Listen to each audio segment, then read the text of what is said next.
Hello and welcome back, everybody, to the NECC, where Counter-Strike is kicking off with the grand finals. My name is Vincent, joined by Get the Bag Mark. Welcome back, and Mark, I'm excited to be here. It's going to be a fantastic time, my friend.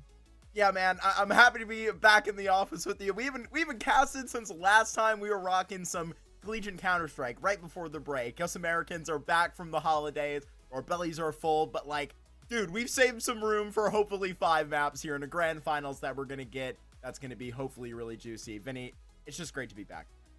Yeah, I'm pumped up for this. This is it's a spicy matchup, to be honest with you. We got the Ashland Eagles up against Cumberland Phoenix, and I think that in general, this is shaping up to be a grand finals to remember. I mean, you and I both were talking in the green room discussing that, hey, this could be a reality where 5 maps are possible technically, and I don't necessarily know if we're going to be making it that far, because there are some complications to this whole thing. We got some rosters, and there's some changes on the screen if you've been watching, especially on that Cumberland Phoenix side. Mark, there's a big missing piece, isn't there? There definitely is, and I have a way of like, pulling this up. Vincent, you were familiar with the bowl game system that happens at other collegiate sports levels, right? And when, Yeah. traditionally maybe in football, there will be a player that's like, oh, I gotta opt out of this game so I don't get hurt so I can still get drafted high. The shooter, unfortunately, it's not for so much of a positive sentiment like that we don't have them here. For the holiday season, they had to get home, and obviously, unfortunately, we cannot have them here for this game. So there's going to be a step up, Vinny. It's going to be all requiring every single Ashland Eagle out here to make up for this, Cumberland Phoenix to, actually pull this off, because Shooter was going insane in the playoffs before this. I mean, was such an important fight of this, but I don't know. You're going to have to see Jay Chronic really lift up here, because this team needs some firepower help. Yeah, listen, I mean, listen, Shooter, he was a huge part of the capability of this team. I feel like the way that I tended to put it was that, he could bail them out of situations if they ever got into a bad one, or finish rounds off, need it be necessary, that type of thing. He was an all-rounder, a guy who could do just about anything that this team needed. That loss is certainly significant. Let's be real. But Yeah. I don't want to take away Morg. I know you won't know, but that's another Val guy who has who has a lot of significant firepower behind his name as well. So Cool. I think that you can't necessarily have crazy expectations of somebody who's quote unquote a sub, but I know that Morg is super capable. So I don't know how exactly that's going to translate into CS. I don't know if he's been playing a bunch of CS in the meantime or not. But what I do know is that I've seen this guy be able to shoot hard, and I don't think that's going to change moving into Counter-Strike. That being said, we do have a veto to go over. For me, when I was thinking about this veto, I think there was like one thing I knew for sure, and that Cumberland probably needed to avoid this agent. And that's exactly what they've done to start things out. I think that makes a lot of sense. What are your feelings looking at how this thing went down? Really quickly running into it, when you get like this, especially cinematic mirage up second, we know this is going to be probably some ridiculous circumstance that we've seen Ashland on it at like a variety of regular season games. Just go the distance with that. I think early on, it's kind of anybody's series with this. I think very, very much I'm putting the expectations, of, where we would probably regularly walk in here for Cumberland. I think Jay Chronic probably gonna like take that like spiritual role of where Shooter was sort of, laying at the top of the scoreboard, and then everybody else is going to kind of flood in with him. To be honest with you, Vincent, I just wanted to touch back into it before I get like too big into the veto situation. This is a situation that, like, from when we were reading about it, it probably has been kind of clear to them. So I bet you he has been hitting the DMs, getting as prepared as he can be, right? Because I'm not about to come in here, and you put a lot of respect on his name, but this is a championship they are coming into to sub for, so you better be ready, right? And that's that type of quality I think we're going to inspect. So if you're coming in here and really having to like maybe set up a new player in air quotes to it, I don't think you're really getting too complicated until the end of the series here onto an overpass and a train, which, I mean, in a 3-0 fashion we could not see, but hey, I'm not here for that. Yeah, listen, I think, I think there's probably even more to say on that side of the equation, but I want to kind of move to the other side here and talk a little bit more about Ashland, because we've seen this team a lot. I mean, you and I have gotten the privilege to watch them work hard all season across this competition and others in order to get to this point. And I think that they're a team that's well deserving of the respect that we're giving them. They come in, they made their way through Group C. They only dropped a single game during the regular season, same as where Cumberland were in Group B. And I think that this team, what's really impressed me, right? I think that, you bring Ho back. This is a guy that's hungry, that wants to make this happen. I was really impressed with the likes of, SML, the Fishman. Both of these guys have been so incredible. Specifically, I thought SML was like incredibly strong at being able to find ways to claw back rounds that were already lost, or if there was like a 3-on-4, 3-on-5 type situation, that was the guy who you could look for, as well as the Fishman, who I think the amount of times that we saw this guy just have a multi-kill round was crazy. So I think that this Ashland team, they have been showing that they're hungry, and I think that they're ready to pounce on a potentially weakened Cumberland Phoenix. That's at least the vibe I'm feeling coming into this. There is a lot of those different layers to peel back, and where especially I think you're speaking at a lot of good attention for an Ashland team that was at least much cleaner into their last, end. I mean, before, it seems like they're a team that's very much used to like the three mappers going the distance. Vinny, they had one that was, really, really tough versus UT. They had one versus UBC Elite.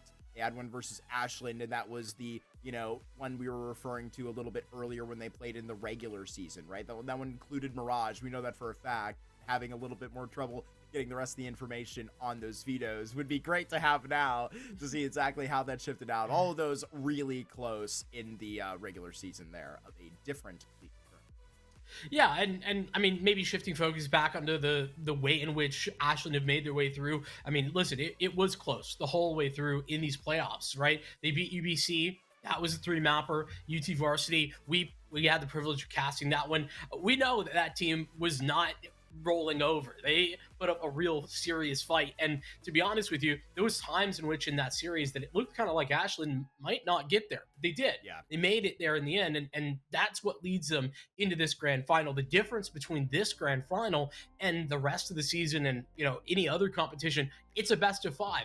It's about more than just coming in and finding, this is our map, this is your map, and then we play a decider. This is about, it could be a knockdown, drag out fight that takes a long time. It's about keeping yourself fresh, getting into the mix, and making sure that you're playing at the height that you can for as long as you can. And I think that the fact that Ashland has had to fight over 3-map series consistently in this playoffs, I think that's going to serve them quite well, considering that now they're in for a long haul, or at least that's got to be the thought process. At minimum, we're here for 3 maps. Yeah, I think that, that's probably exactly where they're, taking this thing into just the early stretch and getting really excited. I mean, to be honest with you, like, let's say it gets a lot harder along the way. If like Cumberland do end up picking up a map here earlier in the series, I just really doubt their protocols are going to be that smooth playing with Morg on such a complicated map that could be the CT rotates of Train and Overpass, right? I feel like that could definitely throw you for a fuss, and where you could probably pull it out on a Dust 2, pug your way on a Mirage, which, like, look, I've already kind of put that up to concern versus this Ashland team. I think where, you said the mentality is here for 3 maps, I think they're ready to rip the roof off this place and show us what they got here, immediately gunning into an Inferno that they pick into, right? Which is really the exciting part, where Fishman and co can actually get their feet wet right away. I think this one is going to be really fun to see this Ashland team actually come together. I want to see a ho amazing game, Vinny. It's going to be probably really great for them to look across the line and, think, hey, we get to play a Valorant player in the championship right here when it's all on the line. Well, I mean, listen, that's the thing, right? There's a history of Cumberland. The reason that they've been able to kind of rebuild so quickly, kind of talking about picking up the pieces, right? This was a squad that, Rexo and Peachy were a part of, but the trio that went over to Radford, we got to see those guys in action over at Radford, but like, that's a huge gap that was left, and it was filled in by some of those guys that are coming back over from Valorant, like Jay Chronic, who, like I actually said, I mean, he's a collegiate legend in many ways, in my opinion. Went from a leader of one of the best West Virginia teams to then coaching this Cumberland Valorant squad before moving back over to CS. So like, I think that when it comes to that, these are guys that are going to have a lot of experience together. I think that really adds to it. But in addition to that, it really adds to the storyline of this Cumberland team, who have had to fight their way through problems, difficulties, and losing their entire roster basically at the beginning of this semester, between spring and fall in this semester. Like, that's crazy that they're into a grand final, considering that's where they were just 4 months ago. And like, understanding those set of circumstances is like, now do I think they're gonna let this, and we're gonna like, definitely kind of, pull this in a hyperbole of it not being, as large of an issue as it actually probably logistically is going to be, but pulling in how you pitch it, right? This is going to be exactly where it's going to be us ignoring the fact that, we're probably coming in here with a pretty talented FPS player. It looks like they have like a pretty decent amount of like Face It officials played. Looks like they're level 8, like grinding in the pugs. I'm assuming that's where, mostly they've been getting their feet wet for the last week, hopefully playing actively in those Cumberland scrims as well to like really get indoctrinated into the team, right? Because I'm talking about this overpass, this train is probably, somewhere where I'm really going to get concerned. But like, an underrated map for teamwork is really Dust 2, Vincent. And it's like, is he going to be as actively communicating, trying to like really work within this? He's probably a guy that's, probably gonna stick him on long over on a B anchor spot, somewhere where honestly other players are probably gonna have to fill in more role wise for shooter. Maybe you're gonna remove your anchor player and actually, have this substitute player there. There's a ton of options that I'm flooding through, and honestly, we're going to get a really good idea of it. Either way, you start off on this Inferno, which it's probably going to be on the T side for them, I think, which is probably the betterment of it. I want to see what attitude the sub has shooting into it early, because let's say they go and just absolutely look in the aim category like you put them, Vincent, crazy, then we're back on. Yeah, listen, I think that it's interesting the way that you've put that, because to tack on in addition, on an Inferno, on a Mirage, on a Dust 2, you can kind of like basically point somebody in a direction and say like, this is the fights that we're looking to take, and go from there. It can get more complicated, but it doesn't have to, right? But think about maps like Overpass and Train. That's the back half of our best of 5. If we get there, I think that's, as you were kind of highlighting, the worries. And to dig a little deeper into that, why is it a little bit more of a worry? Well, you really have to be more self-sufficient on both of those maps. On the T side, you're going to be tasked with taking some map control, sometimes relatively alone. And on other situations, you got to be able to set yourself up, not be the one dying early or playing for success early. It's a much more difficult situation. So I'm again, definitely talking about things that we don't have any certainty about. What I do know, though, is that the back half of this series is going to be tougher for Cumberland than the front. Though, on Overpass, I will mention, I think we saw Ashland play Overpass against RIT in the regular season here at the NECC. So, if I recall correctly, that was the map that RIT picked up early in that series, if I'm remembering. So I think that there could be some potential question marks about that if we're there, especially considering that Cumberland was willing to pick into it. I mean, talking about like a guy like Jay Chronic leading this team, bro doesn't mess around. He's going to be doing the prep. There's no question about that. That's a good point. That's really a good point. I feel like, having that, just with your experience pointing to, you just like kind of listed his accolades a minute ago, former competitor at a different school, coach over here within the Valorant division, and now popping back to playing. I think that this is a guy that probably has been in a dozen of these championships, and coaching or not. So I think that this is probably, a reason where, even talking about, where we saw some of these players playing at like Ragadelphia Knoxville, back in September, if I'm correct, with that core. So I think this will be, at least for that sense, the trust of, this core of players coming up and lifting up the sub, I think could be, very exciting. But, where it does come to like get really interesting, I probably didn't put as like much respect on it. Now that I've got like my, brain really moving about it, I wonder we're gonna stick this guy in the CT side, amongst this Ashland pick, which is really going to get interesting here, because I'm not sure if we, have the knife round set, so that's going to be a natural way to flood this one out. Yeah, listen. I'm excited for this. I think we've got a situation here where Ashland have in the past, in other leagues, proven that they can win against a full strength Cumberland. Now Cumberland have to do it, but without one of their main shooters, no pun intended whatsoever. And so with that being set up, for me, my expectation here, just to kind of put a pin in this and say where I'm at, are I think that Ashland should be looking to close this. And that's, understanding that I got a lot of faith in basically all the X factor that everybody on this Cumberland side brings. I think that Ashland, though, are my favorites. What about you? It's a hard way to serve it up without, and even, talking about where I was like, trying to push this sub point out the window. This is a guy that I'm going to believe in, like, coming into a championship, and he should have the utmost confidence in himself as well. But seeing where Ashland has come to, like, so consistently closely take a lot of these mirages at the end, I think that, like, the storyline so perfectly lines up for them to take that action, those 3 mappers that have brought them here long through the playoffs, and maybe get out of this thing, maybe clean 3-0 or 3-1, taking advantage of Cumberland and maybe, ruining the Silurenda run. Yeah, I think that, to kind of go back out a little bit and say, I think Mirage definitely going to be a bellwether, right? When we talk about this, I have expectations for this Inferno, especially for Ashland, and I don't really know what to expect for Cumberland.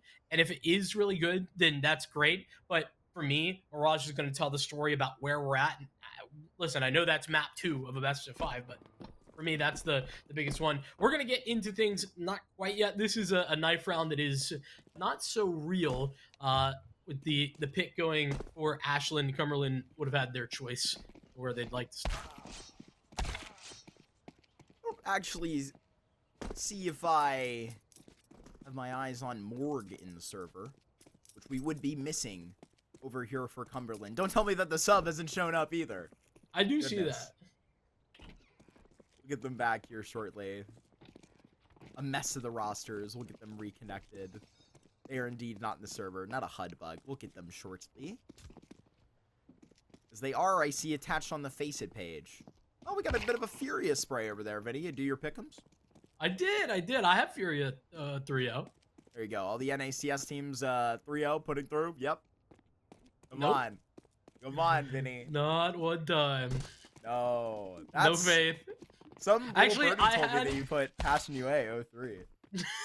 Is That's that crazy, little man. birdie named Vincent? Yeah, little birdie named Vincent. Because I remember telling you that. Interesting how the info gets out regardless. Listen, man, they ain't gonna do it. All right. Wow. I hope they do, but they ain't gonna do it. I hope so too. You know. My money's not where my mouth is, so to speak. It'll be a good time to check out those major playoffs. It's always a good consistent key. We're getting into the holiday season, Vinny. There's always, collegiate finals to cast for us. And then once we're done, we get to chill and have some Christmas Counter-Strike in the major. Yes, we do. Listen, that's actually the fact that that's relatively new. I'm loving that. I love that with Shanghai. Really agree. Like, that was a great time. Mm-hmm.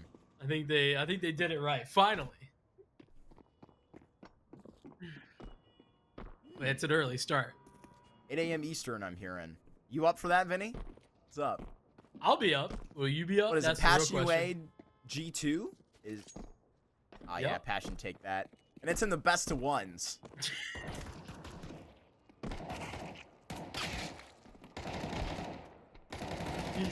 Oh man, we're fully devolved. But while we're here, Mark, are you a Paravision enjoyer? Of course. You are? Okay. Well, I can't ignore our experience casting them in the tier 2 and just seeing Jame drop 45 kills against everybody online and just bring along this batch of youngsters. That's actually been really crazy that they've done what they've been able to do. I think that we may not see them in the tier 2 events that we cast them in because they probably farmed a bunch of ERS for that. True. I'll tell you this, as it looks like we are allegedly was getting back into things. Never mind. But I was gonna say, The fact that they've got 4 rookies and they're chilling. James stock's got to be at all-time highs, right? Like, are you selling at this point? Like, are you cashing out, or you think it's still going up? This is, I mean, higher than where it was when he made a major final. You know, I actually think it might. To be honest with you, like, you're probably right. Like, the fact that he's done it in the fashion that he has, rookies and all. Yeah, man, I'm breaking out that 100 Thieves checkbook. You know, in terms of pricing, I think that it's that high that they can probably afford it. Bring him in alongside what? Glaive, Rain? That's a bunch of brains. Oh man, yeah. Gonna be a good time. 100 Thieves head coach Glaive.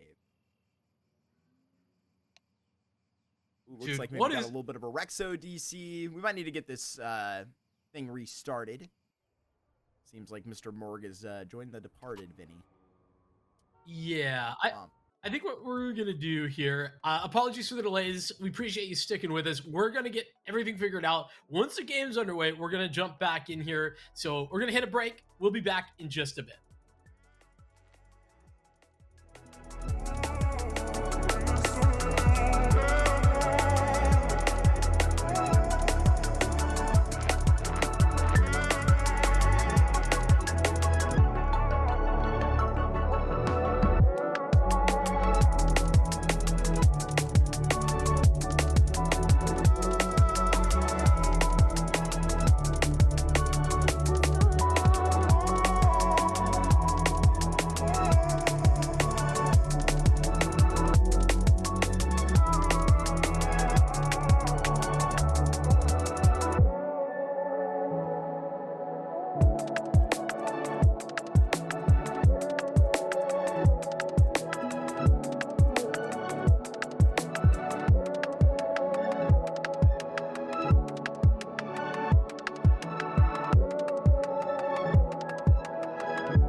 All right, we allegedly have everybody in the server, Mark, and we're ready to get this party started.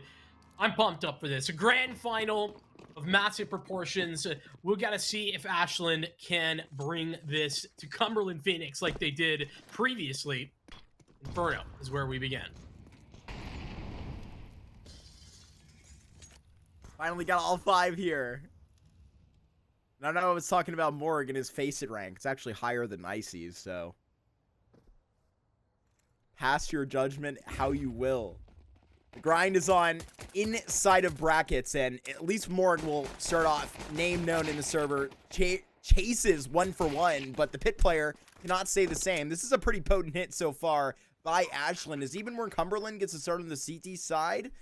Down with their sub, Vinny. They're not holding on to the A site. Low HP here for Peachy. They got decisions to make here in the post plant. It's a big refrag from Zion. They drop a smoke that allows them to get a little bit further out, but that decision's got to be now. Heat up a flash. Here it goes.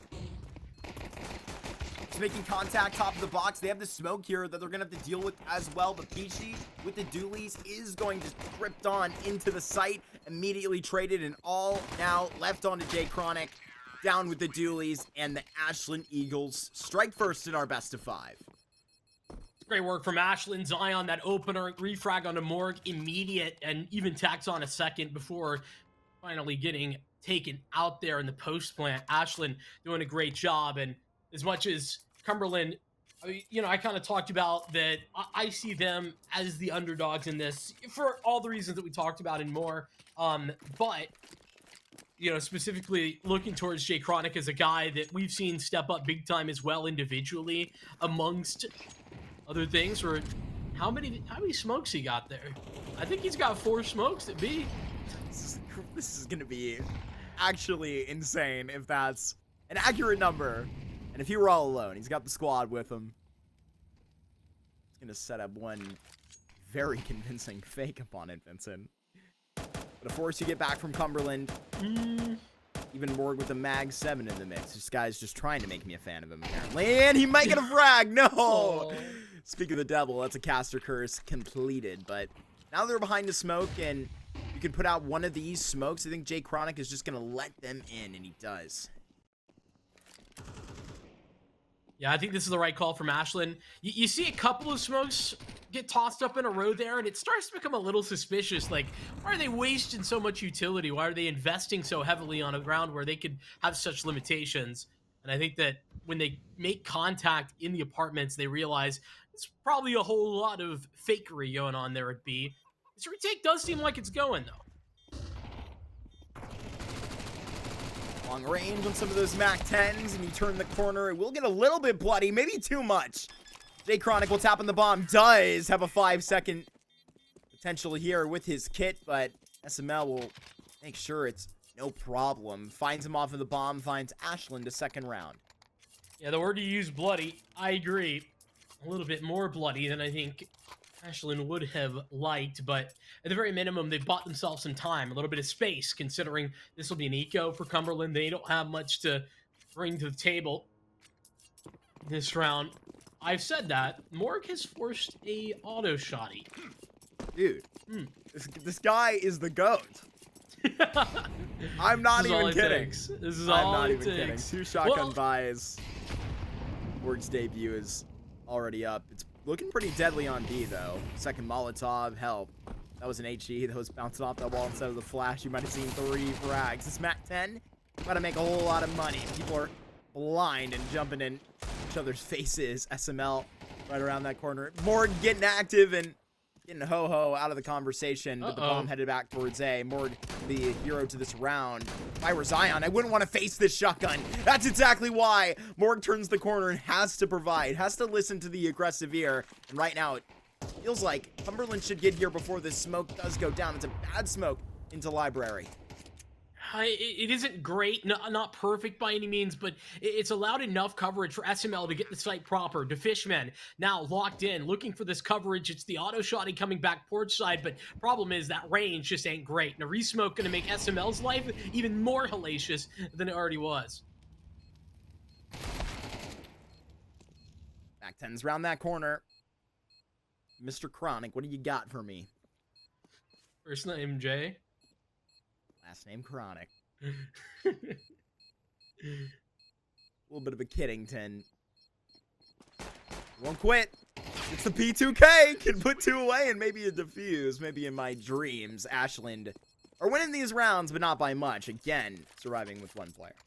Yeah, and listen, it gets even more interesting because Morg was the one who was really under threat there because he'd forced the auto shotty, but he got 2 kills. So that's $1,200 extra that goes into his bank account. He's fine. More damage, as you highlighted. Ashland not in a great space. The good news is they had 4 SMGs last round, so they had a little bit of extra residual cash. It all comes out in the wash market. Ultimately, a huge gun round upcoming with a lot on the line.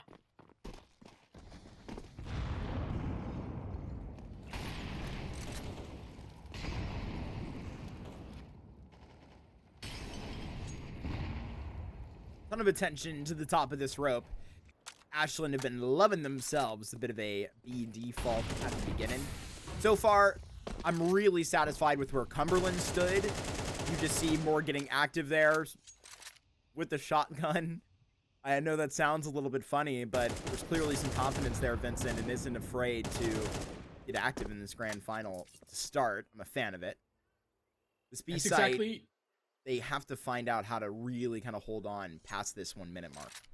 It's exactly how I'd hope to see Morg being utilized. Basically just like a weapon that you point in the direction and he's going to be capable. I think Peachy now has an op. Definitely an added asset, but smoke lane are going to make that a little bit more difficult. The Fishman picking up his chest and they're going.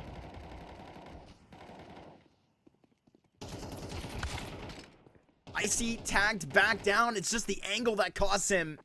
SML, I feel like that line could have been perfect from Jay Chronic. It is back towards New Box. It's a 2-way view.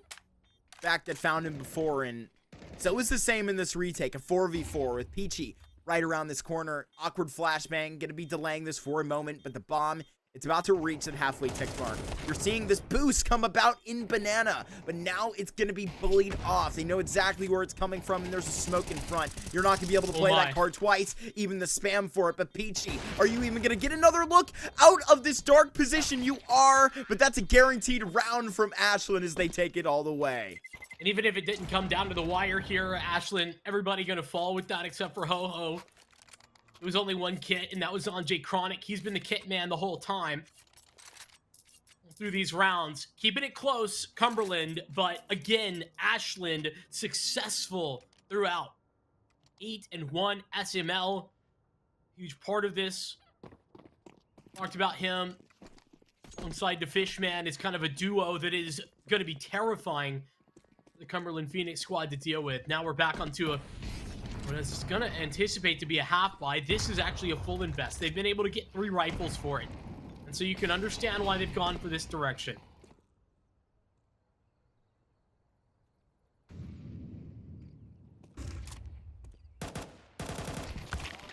What a find! More, come on! That's crazy stuff. Yeah, he's been playing those pugs. Clearly, Vincent, that is a risky move that you may not see too often in officials, but it's that crazy. It will get a kill every now and again. Yeah, I mean, to be honest with you, that's one of those desperation type of plays that shouldn't really work all that often, but it does this time. Morg on the money. Back towards B. Lurk for Ho-Ho. I don't know if he's going to activate first or last. Looks like first. Smoke out back towards Moto. This usually does spell kind of a desperate lurk, kind of in the same sense. We're talking about the move from Morg. And this is not a time for Ashland to be getting another smoke. Like that. 35 seconds. They've got to hit through this. Smoke in the CT. It will be Jay Chronic sliding, getting 2 frags off of it. Finally fried. SML with the bomb on their back. Does go for a double entry. No immediate boost response by Cumberland. They're waiting for this bomb to go down. Man advantage, the first that Cumberland have had in the post plant. Yeah, but listen, the problem for Cumberland is that, I mean, a 2-on-3, it's very winnable. Ho-Ho's position's just been made known, though. Whew, what a shot by Morg again. SML is going to have to go in the clutch and cleared out by the super sub. Got to give him that label at this point because they're second on the scoreboard. 2 Jay Chronic, a 3K from Morg in this round, and the defuse. There, I think you're seeing a little bit of what Cumberland can bring, right? Jay Chronic doing what he's been doing all season long, which is being such a reliable rock for this team in any and all positioning. Morg giving a flashbang, fight out mid, a spot that, to be honest, Ashland were looking and waiting for. They were prepared, but a missed shot allows for Morg an opportunity that he takes and sends all the way to the end of that round. Cumberland to get onto the board. It's been costly. It's been tough, but Ashland, see how tough it has been. Their next buy includes a couple of AKs here, but an SMG and a Tech 9. Seen guys like Morg. But you're saying he was a bit of an aim star in Valorant? That's exactly the way that you can kind of tell he's playing the game right now. But that is how he sort of seems to be. If that's the instinct, if that's how it's gonna go, then even taking the contact here and fading away, knowing that his name might need to be called elsewhere. What a play from Morg right now. Answers back from lane into the site and keeps this round alive here. Practically guarantees it for Cumberland as Ho-Ho attempts the 1 versus 3. And Ho-Ho might have the site and the bomb, but trying to get out of this, a whole different story. The plant locked in, and he makes the move. Just trying to pre-fire into library. He's gotten 1 kill, but getting past this point with 11 health. I'm talking about impossible stuff now. There's Peachy clearing it out. 2 in a row roped up for Cumberland. Really loving what I'm seeing out of Morgan Lane. I mean, this is clearly trust given to him too. When I was watching early on, I was going, okay, yeah, maybe he's the Halls, maybe he's the pit player, right? Walking out of apartments with a shotgun in some of those eco rounds. That's kind of what that position suggested to me. But seemingly is the right man for the job in lane, Vincent. He's catching these Halls pop pretty well. I mean, I would agree with you. And in that, clearly in that a bit spot, rusty, but is doing a fine job. You know, in a spot that's really important as well. Can't afford to, go down with nothing. And basically, at no point has, when tested, he been in that position and gotten nothing. Ashland finally on a real eco here. Push down mid. It's utterly aggressive. Chronic wants to farm it up. Man's got a 3K upon it. All the banana will be cleared out. Jay Chronic spoiled for the 4K, but the Fishman just making a little bit letting this round work. Has gotten 2 back with that P250, and well, now it's all back against Zion, who I think has just slipped the net against Rexo. And he might be aware of such thing. Such an occurrence. Such a possibility. Catches Rexo back of the head. 1v2 now. Cumberland got to be careful here. I don't really know that Zion has much of a chance of winning this, but it is the money that is significant. Not smoke. Honestly, it hurts Peachy more than anything else. Give Zion a chance here. A tough one, sure. He's going to sit and wait. Not make the move through this smoke. Instead, play the time, and it's going to create some question marks. Is he going the long way around? What a timing. He just slipped. He's going to get in between Peachy. Shadow seen. Flick recovered. All of a sudden, this lead is well within 1 round here. And the T side has been turned around. No doubt. I mean, thinking about how much value they had to pick up from SML to get those rounds, how close they were. We knew that it could turn the tide, and the tables turned rather at any time. Can Cumberland do that? The big victory. Had a couple of those now. Been able to build a bit of an economy, but not significantly anyone other than Icy. See what this T side has prepared. Back to basics. 2-3, active in apartments. They push all the way down. Long haul at the moment. Peachy's off set up. Crossfire as well.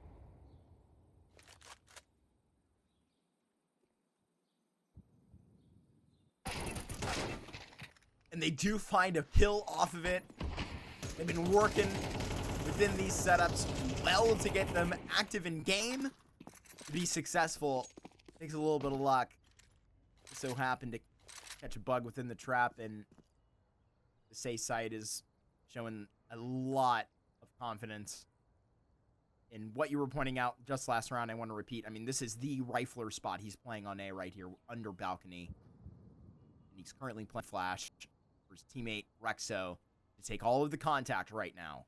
This advantage back into the hands. Rexo, he's just going to get stunned, but Morg turns around and is definitely going to need more than one here, but goes down only with a single kill. And Ashland, they have just turned up in this round. It's a lovely response that Ashland just had to losing the opening duel over in apartments. Just the walk re-hit of Bracket. That's actually the perfect call considering the situation. Now they have a 3-on-3. Now they have a post plant. Sure, their HP ain't great. But there's only one nade in the process here for Peachy. Trying to get back into this. Bomb already halfway ticked. This is tough for Cumberland.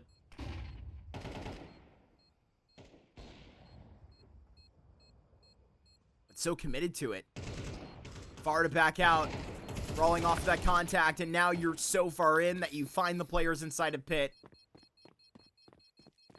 You turn it around, at least save the op. Peachy will remain alive, but there is that streak of rounds cut off. Ashland are back. We'll see if this can be as contentious of a half as many of Ashland's games that we've gotten to cast ourselves. Sort of seems like it. Hey, Mark, back but still broke. That's the problem. Not as if their money troubles get solved with everybody going down there in the pit. So Ashland actually taking a attack pause here to talk things over. I think this is one of those spots where it would be really nice to have like a nice pacey call. Something that you can have all the utility for, some sort of exec. They can use these Mac 10s or something of the sort, like a Tech 9 really effectively. Kind of the vibe I'm getting based on the way Spaz is not going to have much money. Not going to have any utility either. What Ashland have dialed up. Cumberland. Back to their traditional setup. Off still towards A. Raining and nading up Banana. This is just a straight up hit. Not going to give it even another moment for the contact. Even some of those smokes just had to be thrown upon the run, but Cumberland Phoenix, they're just ducking in and out of cover. Those shots being hit in the same vein swiftly as this bomb goes down, but probably with Zion enough with this AK, they can still think in their heads that they have enough to pull this away, but let's be real. 4 versus 2. This is Cumberland's round to lose. And there Rexo getting a headshot. Nubox has not been so good in these post plans, and here it is no different. It's insane to me that Cumberland actually saved this round. I like just default thought they bought, and I didn't even look at what they actually did. But they ecoed here. This was mostly 5.7s and Deagles that they got it done with. It was an SMG as well, but Peachy's op didn't have it to do anything whatsoever. Cumberland keep it close. Lose one round, followed up with a success. And as much as I think Ashland, it's exactly as I'd highlighted, Mark. They dialed up the exact type of play that I was talking about might be the right move. But ooh, 5 AGs. Where to put those? Oh, if only they had gone mid. We gave Rexo a big surprise. There's Icy around that corner with Jay Chronic to just complete. This is Cumberland Phoenix keeping pace. As a matter of fact, at 5-5, they tie the game. I mean, look at Jay Chronic. I said anytime, you know, that Morg's been tested over on the other side of the map, that he's been successful. Well, here Jay Chronic, you know, loading up on a couple of ecos this round, sure, but moreover, been super good even when it's difficult hits. That last round, him getting his with the 5.7. To 16 now, Mark. It's an impressive scoreline. The stats, they don't tell a lie. Look down bottom mid. Clear indicator of a mid push, but it's just spam. Instead, they push alt mid, and it's so successful for Morg that he's able to grab one and escape. That mid smoke paying dividends both ways. Yeah, rip off the label, man. Morg is passing next man up. Those words that we're saying, every expectation that we're coming into to see how he's going to respond to it. I mean, he is just hurtled right over. This man is sitting with like 120 ADR. Part of this Cumberland team is doing everything that he can. Looking good on paper. Jay Chronic been one that's been farming up here statistically next to Icy. Even when they're able to get a couple kills, it always feels like this B site falls. In cahoots with this A site. They just cleared back to brackets. In fact, Cumberland Phoenix aren't going to any vision there. Potentially another contact play that Ashland are gonna come to. It's not quite contact this time. They get a flash to send him in. Don't want to make the same mistake twice, but Peachy holds the line. Didn't have a flash for the bracket side of that push. Gonna be such a good angle, and no way! Morg just grips it right over the shoulder. Unbelievable. Can't defend that perfect pass. Goodness gracious. A 1 versus 4 here for Zion. And Cumberland are about to have their first lead of this game. Nay, that's going to go too far for his name. There's even the hop, but the jump shot not required. 6 for Cumberland out here in wonderful fashion, Vincent. This is just so great. But they're probably loving this CT side right now. Gotta wonder if there's gonna be problems calling up, but if we're just sending Morgan as an entry fragger, I don't have a dream like that in sight, Vinny. Yeah, I mean, they're using Morg exactly how I said that I think that they could and probably should, and I was really, you know, anticipating that. Him as an aggressive piece. It's exactly the type of player that he was in Valorant. Pay no attention to Peachy losing half their life. Oh, little knives out in the back. Who did it? Classic whodunit, one might say. Knives out. There's no Chris Evans around to blame. Who else we pointing the finger at? Here we go. Zion with that Galil and Peachy in tow. They're at least standing and getting these frags, but on top of Cold Box. Where your feet will stay. As well as the bomb back behind in brackets. Being held Now down middle by Icy. I mean, multiple worries about walking back in this recovery. Gonna need something a bit automatic. And then walking straight into the line, straight into the Cumberland hold of this first half, because they come out with a 2-round lead, Vincent, shooting so hard. Here to earn 7 onto their T side where they need the momentum. They're moving. I mean, starting down 4 to recovering to 7 rounds, it's impressive. Don't get me wrong. As you said, though, there is question marks about this T side. How's it going to look? What is it going to be like? We've certainly seen Cumberland here before. They're capable, able to lean on some of those individuals, and on the T side, I mean, you'd think probably could do that even more. Ashland, the preferable side now, they're CT.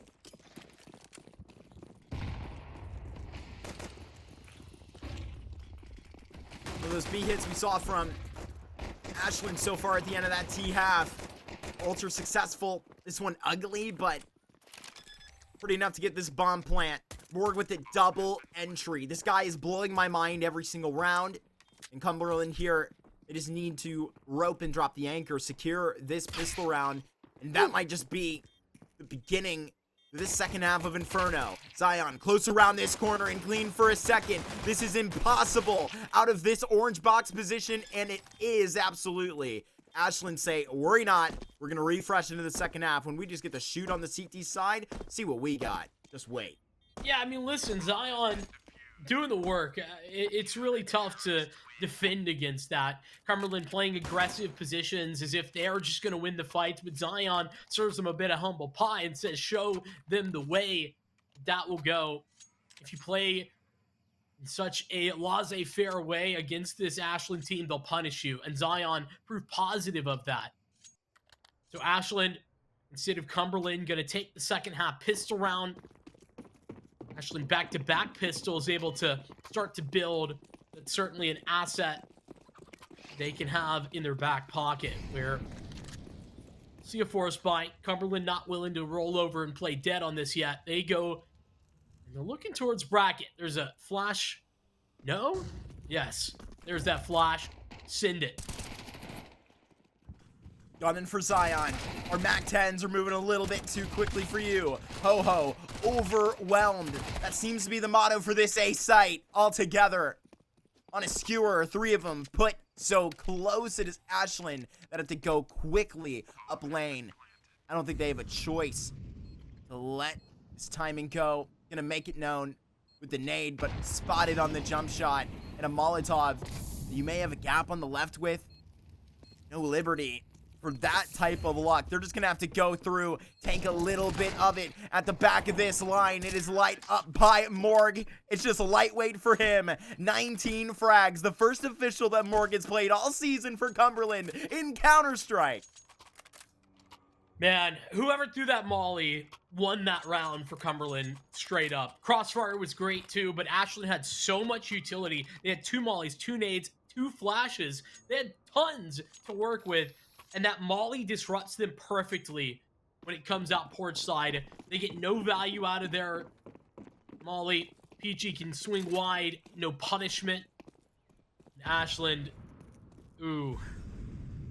I can't say I'm loving this, Mark. They know that it was close last round. And they know that they kept Cumberland somewhat on the back foot. But this force buy, it really is a very aggressive decision. One that has some consequences if they were to continue and lose it. Look, you're not going to be alone in camp criticism, all right? You might as well be the counselor, Benny. You're going to... I don't know where I'm going with that, to be honest. Dude, this is not the time to be pulling out this buy. I really will stick up with you. Really lean on that, especially after winning that pistol. Coming back around, you thought they were about to pull up into probably pretty big start to their second half. But to be honest, like, it really does feel like this could be a catalyst for crushing a lot of the monetary momentum that they could get back. I mean, 2K eco here, you have a full buy in the next round, right? Here's the deal, though. They are playing it a little bit close to their vest. 4 stack towards A. Leave to Fishman to make miracles over here at B, and I mean, bro can be a miracle worker. We've seen it. Unfortunately, it's not one of those times. And then Ashland are just going to pack up the bags, send them back home with a save. They'll do it again next round. And I guess if you're going to make this type of aggressive investment, getting 2 rounds of value, hypothetically, out of it, certainly a way to do so. We're in a little devil's advocate there for sure, but Ashland, even ensuring the Peachy can't farm up cash, will take his Mag 10 and save these weapons. Because now, like, I feel like this has irked me. Now we're in the instance where we have to know really, you know, it feels like the decision was made at the beginning of this round, right? No decision of our own. We're deciding that we can't not have this buy next round because we committed to this. We're going to have to run back this sneak around for 2 more, right? And potentially see how much we can get back from that. Maybe, oh my gosh. Yeah, and Zion, you better chill. It was down to the bomb even. You know, get that back, but by the time Cumberland is 10 rounds, Ashland will have their first gun round. Listen, I think that part, you know, having technically the second gun round, if you're talking about the second round buy, considering Ashland won the pistol, but correct. Point being,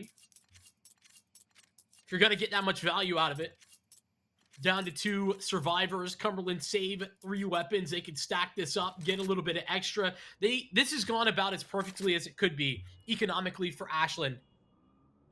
Initial decision in the question mark, but to be honest with you, the outcome has been good.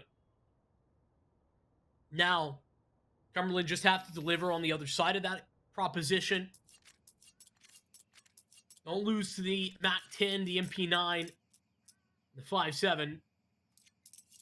And it will be that 10-6 score line. The fact that Cumberland could be leading 10-6 after losing both pistols is mind-boggling.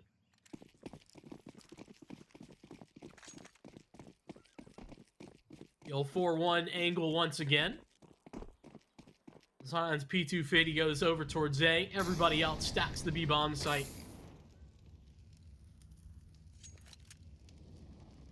Fishman's USP, the sacrificial lamb. They were to want to take this fight.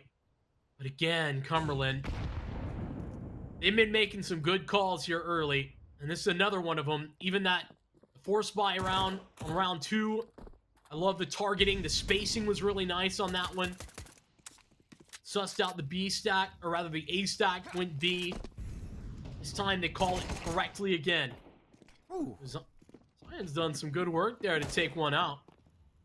Pretty quick, pretty clean. We'll get a pretty easy bomb plan here. What? Tapped in the back of the head. That is an AK recovered with the 3 SMGs. What's nice you looking at? Second AK. I mean, they're just going to be right here catching it all the way up. Double nade into Pitts. It's so close to Peachy. The 29, they're going to have to rip. It's Zion with his 3rd of the round, and they have got them all. What a time to turn up by Ashland. We were diagnosing this round is done before it even begun, and yet they have it. Ashland to 7 and this CT side alive. I mean, listen, I think that we were diagnosing that based on the facts as they were laid out. We had every symptom. We did. Don't blame Sometimes us. you check the book and the symptoms, they just don't add up. They don't make sense. This is one of those times. Zion does a great job of just catching a freebie on a P250. I'm not really sure what Icy was looking for, but he certainly wasn't aware that he was sticking straight out there in mid. Should have been able to take his one. And with the amount of utility that Ashland were then left with, I mean, Cumberland, I wouldn't say they had no chance, but the numbers, they just didn't add up. Cumberland want to just fully reset this. What worked last time, they say. Gonna go into this B site, but this time there's a all worth of options to deal with. Gotta kick it back into CT with Zion, who does have everything to hold on to here. Spikes his Molotov down, no immediate adjustment, and no rotate either. Interesting hesitation here for Cumberland because they don't have all that much left, but they do have a single smoke. They can go for the rehit. The critical decision right now for Ashland is, do they reaggress? Do they look to push back forward somewhere and take space? And the answer is no. They've doubled down, played the sites. It's just Zion here who's had a stupendous second half already. Big piss around. He was the architect of that last round, the eco win. Now he's up to bat again. He's got to hit this one out of the park.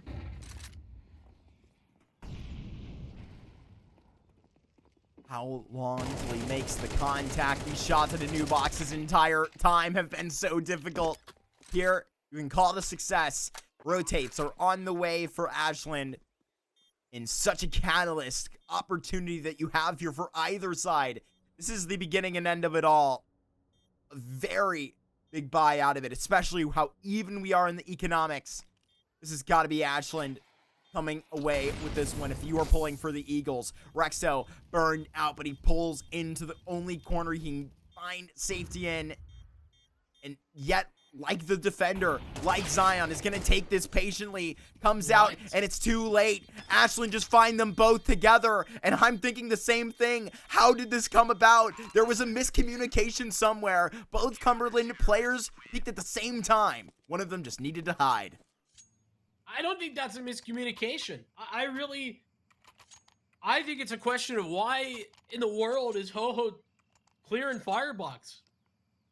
They mollied it. It was like fully mollied. That's just a really incredible, I guess I'm going to say smart look, just because he could have been able to maneuver around it. And the double swing together is just good Counter-Strike from Cumberland. In the situation, yeah, the hide seems to make more sense, but damn. Can't believe they don't get out of that. Cumberland, though, back at bat early. Into the op of Zion. Spaz, who really struggled in the first half, gets one, too. Now this is just going to be Bloodsport coming up lane with all of this fire.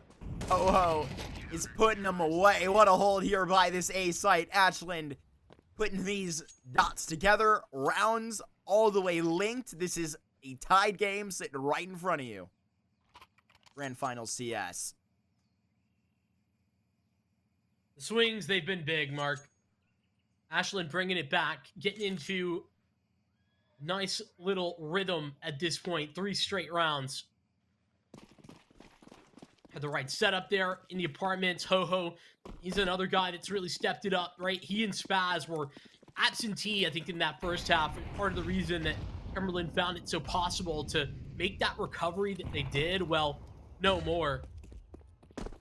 Not with Ho-Ho stepping up with Spaz like this. Zion, same deal. This one's an eco. Put these Tech 9s to use. That's the plan. Be in front of this Molotov. And they'll still take the fights confidently. And you have to.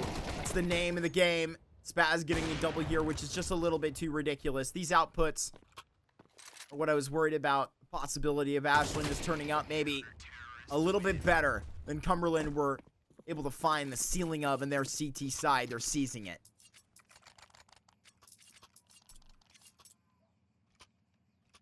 Now, I seem to remember a conversation you and I had a few rounds ago about Cumberland taking 10 first. Well, look at Ashland. Spitting in the face of that idea. Taking this 10-9 lead. Broke the Cumberland economy. Last round in eco. Here's the real deal. No op to speak of, but don't necessarily need that on the T side. Zion's op, though. Bringing for a double last round. What he has to provide. He's actually towards B. He's not the aggressive player. We've got 2 riflers up ahead of him. Icy finds that onto Defishman. There was a follow-up spam, but nothing of it ultra successful. Meanwhile, having all of this B control means nothing if you can't get the frags. Just put out of it. Where is Cumberland gonna press next? Don't tell me SML is going to get active here. Just jump spotting responsibly around that B corner wall. Flashed up to take that peek out of library. They call arches clear. This could be explosive. We've got Bracket. Wonderful smoke. J Chronic's ahead. Maybe, yeah. They have the vision. No reason not to. This will be a guarantee on this A site.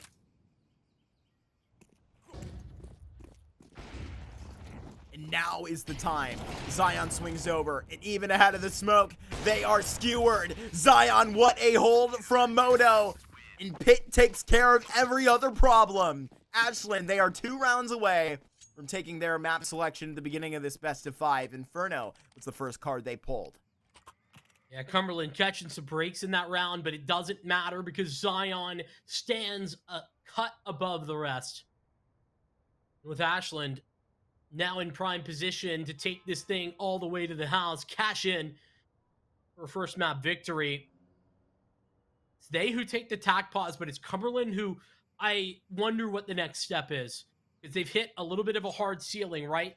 Morg struggling to get activated on this T side a little bit more. Still a really good stat line, but he and Jay Chronic doing the majority of the lifting in the last half. And it's been a lot more difficult to have the rest of the squad step up in this T side. Consistently getting buys out, but not all of them perfect. Seems like a classic Jay Chronic type of call for me. Go for a half buy here. Make sure you can buy next round. But faith that you can win just 3 rounds in a row to push OT. They're coming as fast as they have the entire game. It's Rexo. He's going to be able to net 1 here. SML, no way! It is 4 frags forced right out of this AK's barrel.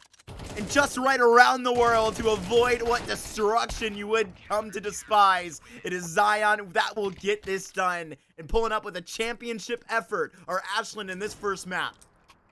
All that in order to get a bomb plant for Jay Chronic to go sneak that thing out of the apartments and put it down on the A bomb site. And it doesn't matter because SML, who, you know, he had an incredible start to this game. He was like 11 or 13-1, something along those lines with the stats, but a little bit more quiet in the second half, just doing what he needs to. But a 4K that keeps everyone else where they stand. Cumberland now up against the wall. They've got to win 3 in a row here. There's no questions of this, or Ashland will take the lead in this series.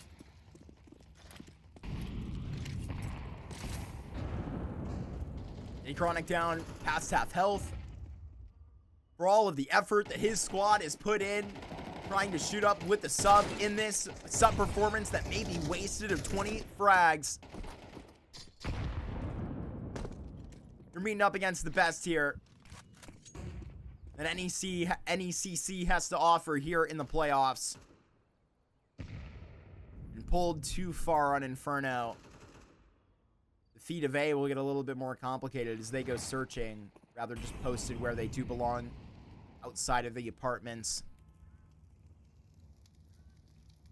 Really feel like Cumberland could extend the game right here for just a little bit longer. Even down a member.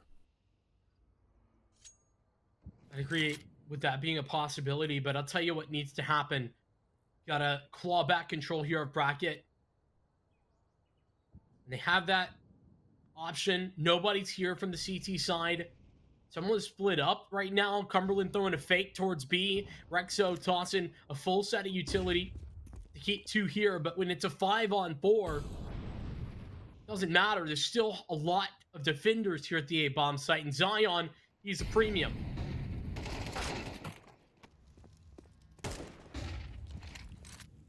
$15 seconds.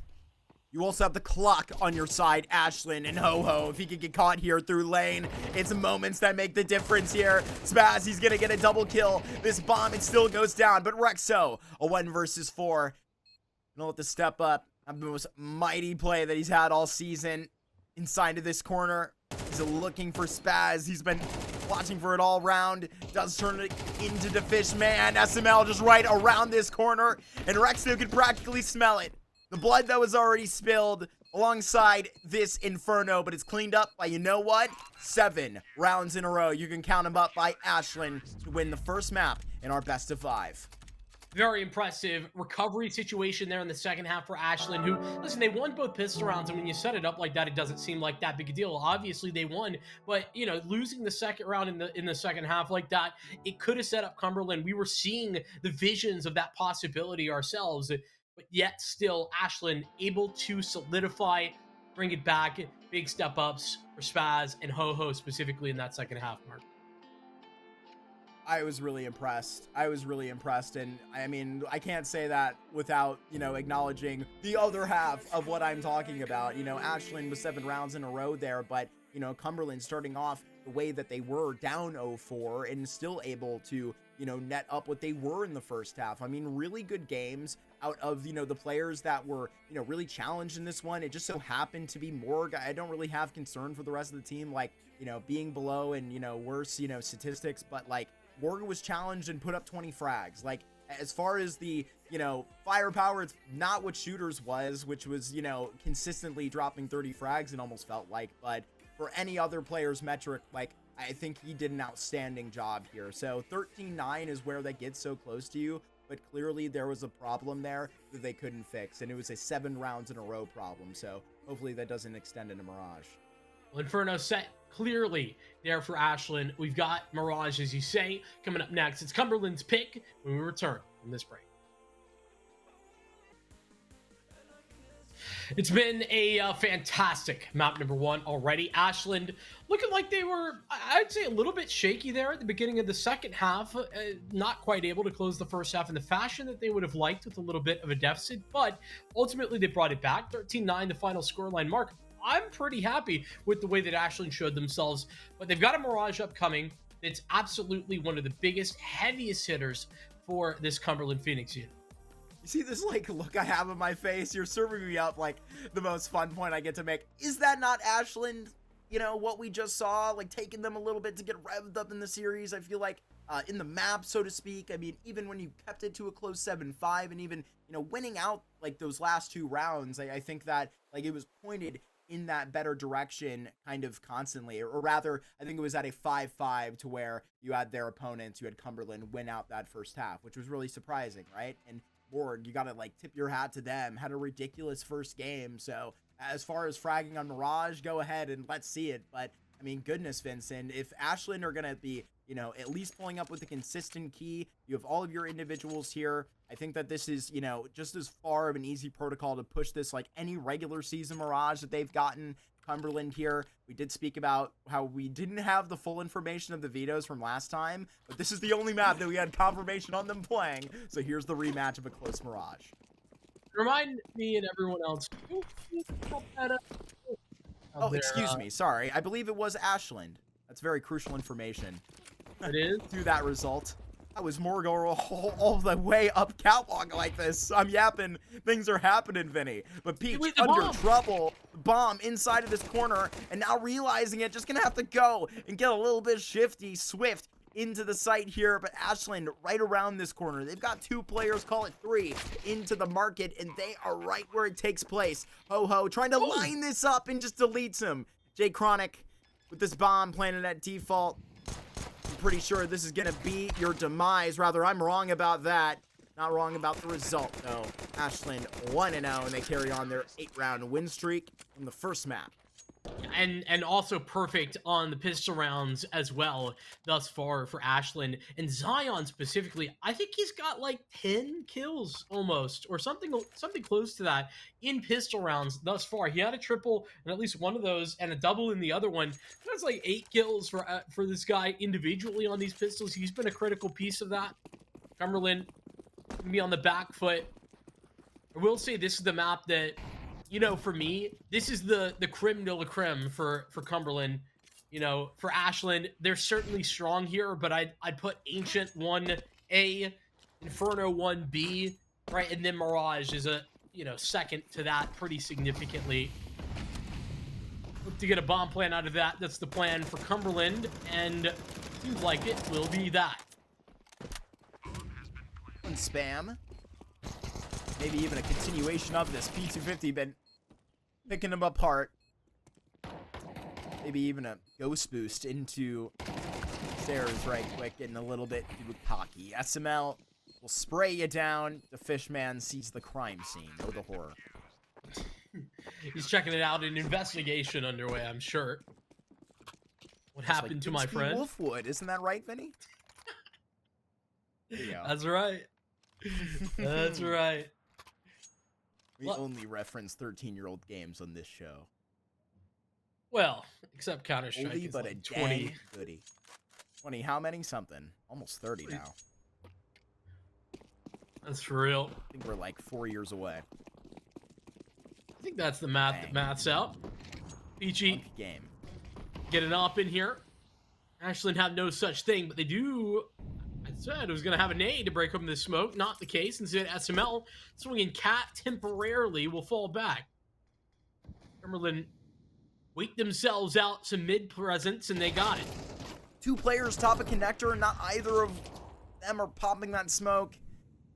They were just waiting for a bit of something, a hint. Get back at bat, and there's the full hand. All 5 of them patting back down upon Ashland. This is a slap across the face in this big round win. And it's going to be just so perfect. Prodded like that. Cumberland, they lifted themselves back up from, to be honest with you, like the turnaround of that first half of Inferno, it almost feels like. Yeah, and listen, again, this is exactly how I was anticipating Cumberland potentially to use a Morg on this map too, right? Get out mid, set him up with some utility, and once they had that space, basically just walk into position to take some fights. And, Morg's gonna really succeed in that type of environment, in my opinion. Certainly did with a double kill in that last round. It's gonna go back to that same well. Morg having the bomb first and foremost is a little bit weird. Nice trade from SML, but now he's got a problem, and that's the exit strategy. Back up to B, and that's the right decision. Nobody else is there. Well, that's a nice flash, too. Ho-Ho throwing that flash is actually just to basically pretend as if the push down underpass came out from mid side, creating some more question marks in the head of Cumberland Phoenix. Obviously, they still got to watch the push. In fact, the smoke dropped up there. Back turned, just a ridiculous timing that finds Morgan. That's the bomb dropped. They're chasing after it. Has to hit the really difficult shots, but hardly a problem. Really good stuff there by Peach. Just take another moment to get out of this corner, but Spaz still feeling it around.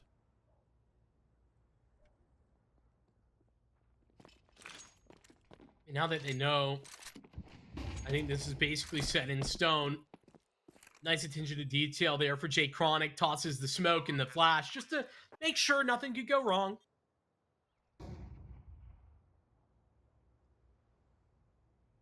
Round finalized by Cumberland, but it's really about Peachy. They've done a lot of heavy lifting in that, recovering a situation that was falling quite far out of hand. Ashland get knocked down a peg or two. See an equalizer. We talked about Markel. I really think that this map Mirage is a bellwether of the whole best of 3.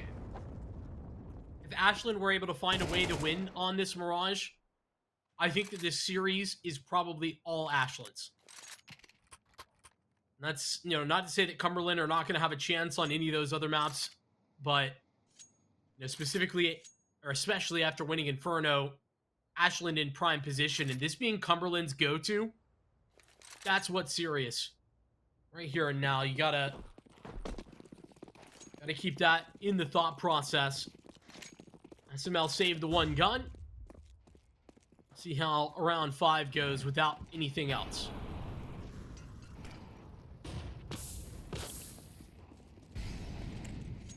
Yeah, best of 5s are really not much a sprint, but it's like you're running the dang mile, Vinny. You got to make sure you are not letting it go all in the first lap.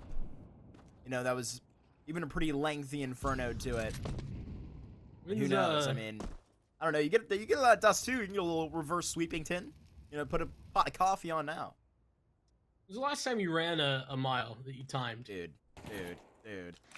I timed curious. A mile? Yeah. I probably walked a mile. No, at the gym. Yeah, okay. Not in, a long time. Yeah, same Probably here. not a timed mile since, my sophomore year of high school, right? Sophomore year. Wow. Okay. Yeah, yeah. I like stopped. I only took like one real gym class. I took like another gym class during COVID. I don't know how that really worked. I like, hopped into the call for a couple of minutes and we like talked about fitness, but yeah, I don't know. I was like playing high school sports. I wasn't trying to do two of that in one day. But then when I had to run the mile and go to football practice after, I was not a happy camper. No, sir. Yeah, I too was not a happy camper after the mile day plus soccer practice. Not a good one. Again, gonna send out mid here, Cumberland. A lot of their strategy on this map is about maintaining mid presence and then pivoting off of that in various different ways. Only that's not gonna quite look at the feet of SML. It's gonna survive handedly. Ooh, another miss. Windows smoke there. SML flying behind smoke at Cat 2. They wait for it to clear. The Fishman will appear and maybe even get a third. Holding hard from the chair corner and getting those couple of frags. Putting Cumberland right into the palms of Ashland. Gonna lose this frag. Nade in hand. And Ashland, they have the rest of their men just right in front of Connector. Outside of this A site. Rotating through market. Or anywhere right here. On reverse default. Jay Chronic open plant here. He'll get away with it. Lots of util. Flash, especially for Spaz, could be big, but he's just going to take the contact, I think.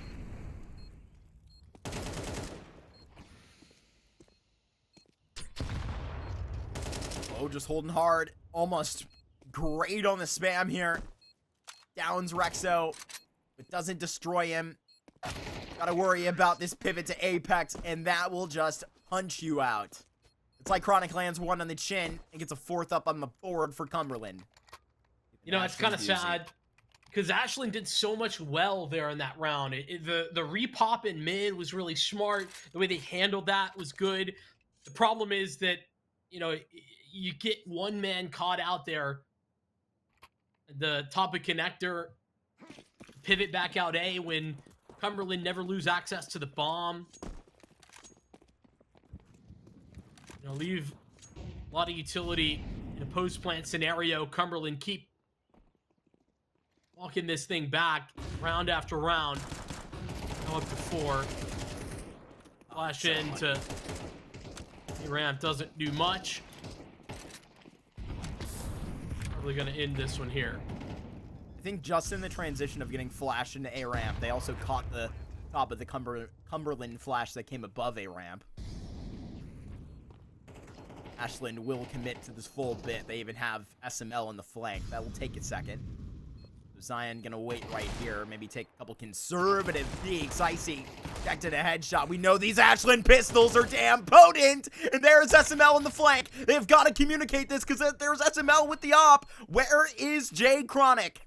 Gotta search every damn blade of grass to find this man. But where does he set the surprise? 2 in a row from Connector on one spray that's a little bit labored. But there's the captain cupping up a 5th round for Cumberland.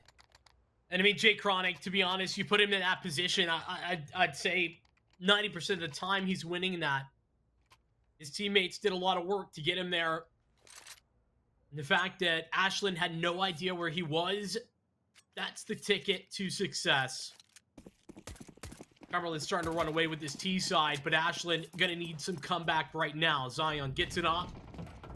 Ready's it. He's out mid. Window smoke gonna stop his entrenchment for the moment. SML swinging from catwalk.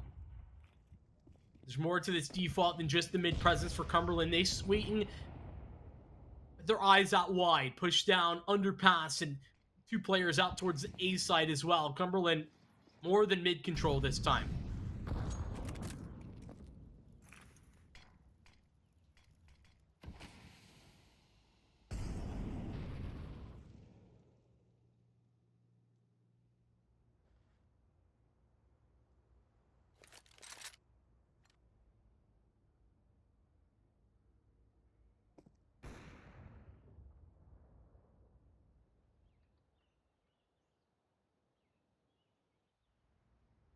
He made a Watching the decision. Cumberland just completely reset into T spawn right now.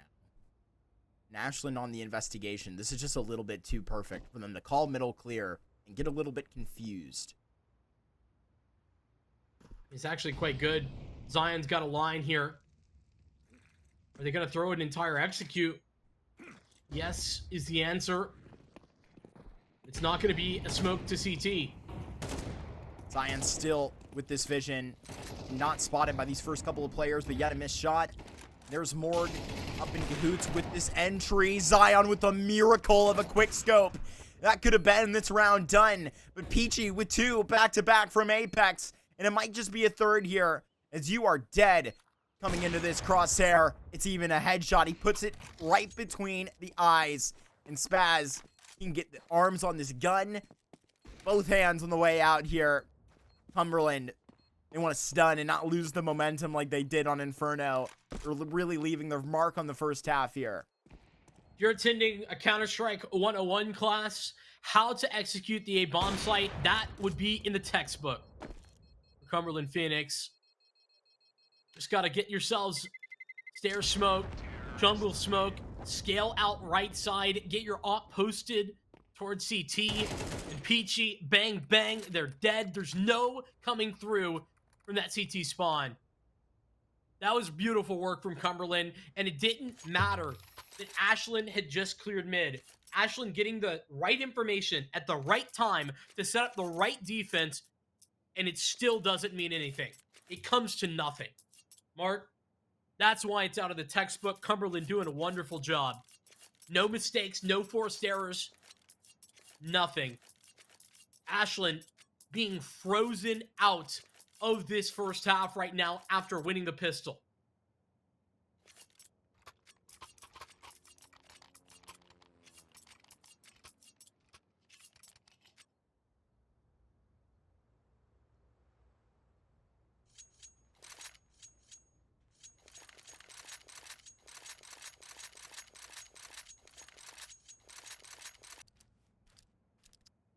No signs of slowing down. Really great execute. That was even battered better by some of the timings that you did see teed up. Even Zion with a miracle couple of quick scopes. It could have gone a lot better. I feel like Cumberland had the perfect pull right there into the A site. Ashland may have just as perfect of a play served up here through B. And even the better timing with it. SML, if he turns around right now, he'd get eyes on 2 players going through underpass. There's a collected kill, but no information onto the second player. No one knows about IC. He's been so utterly active. I love how active he's been on the CT side. Unfortunately, it hasn't mattered. It's yet another opening kill that he provides. Escape made. No refrag available. Nothing whatsoever, but Peachy in line. Some support, and it's both kills. Morg on one side, Peachy the other, and it is a killer crossfire. 2 kills, and it's back to business, even more than that.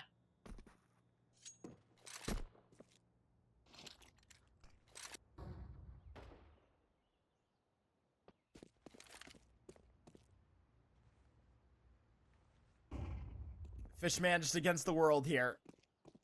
Probably the only position on A that you could actually pull this out from. Is excited at the sight of the first enemy. Moss pulls out the spray, only for 1.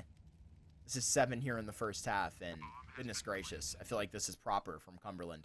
Feels right. About SML, a 1v3 that started in the right direction. 2 imminently clearable angles here as well. No way that this is happening. The second contact back out from Apex.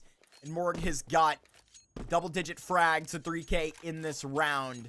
In the 7th, held on the Cumberland side. SML, a great attempt. No doubt, man. That is SML trying to do what he does best. I talked about him as a guy that's just so capable of transforming lost rounds into wins. He's not been able to do that as much, but he's given Ashland varying opportunities.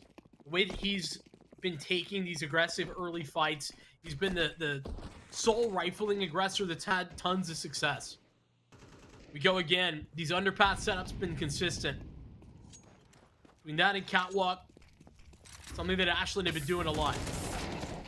Morg flashes himself through the smoke here. They've identified where this rifle is fighting from. At least at first. Going aggressive in the middle. And there are those Ashland Deagles hitting hard. To Fishman with that AK will provide. And now it's a 2 versus 4 into this A site. They do have a little bit of a lip in the Liberty taking these fights. Contact made. Rexo got a frag out and just can't do it. Jay Chronic, 1 versus 3. Feels like the Fishman may have not been spotted getting past that fire, and he wasn't. There is Ashland. That flame up for a 3rd. Yeah, but Mark, unfortunately, Ashland, they're in the business of some miracle work. I really don't know if that's something to build upon. Ashland got to show me much, much more than that. They've yet to win a legit gun round this whole map. And that's certainly not one of them. Great work from SML. Starts to open things up as we've been highlighting. Fishman with a couple. And here's another change up. Aggressive over on the A ramp this time. They know that mid's been a tough fight, and they know that Cumberland's going to take it every round, so might as well claim some map control elsewhere in the process. So that early into these rounds, they're not just tossing utility into a black hole that is mid.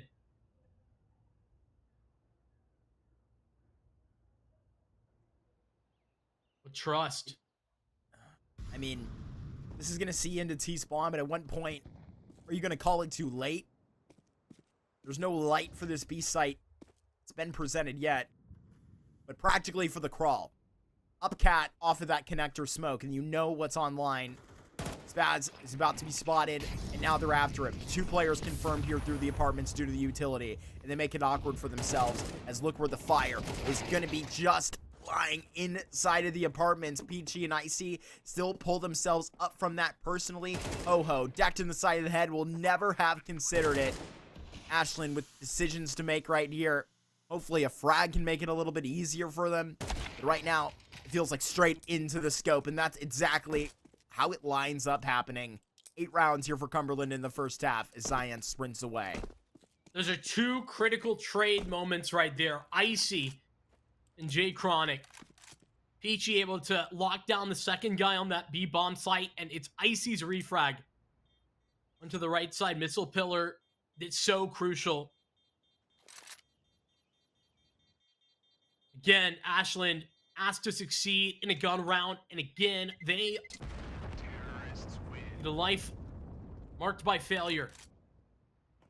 Cumberland Phoenix been better and better. It's been those late pivots towards A consistently. We've seen that B split in a little bit different ways a couple of different times over this half. This time it's late mid. The first part of that execute is through the apartments, and that's the difference. Ashland caught transitioning. They initially did a great job, but like I said, it's that Icy and Peachy refrags into the B bomb site, and then Jay Chronic cuts the head off. Toho can't come back through Cat. Another buy, another round, the last of the first half. SML, clean opener. As clean as they come from that type of cat peek, I'll tell you that. Meanwhile, over on the A site, Rexo walks in to the angle from Palace. Gets put in his place. Might see Ashland get a 4th here at the end of the first half. They need it, man. And they need it big. No questions about that. 3 on 5. This would be the best recovery that Cumberland have had to make all half long.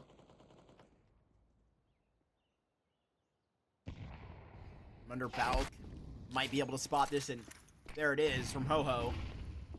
So no tail end to this B play. It's all being brought from the apartments, waiting for their chance out of the low HP scenario, and won't be spotted. Here's SML, gonna be dropping them both.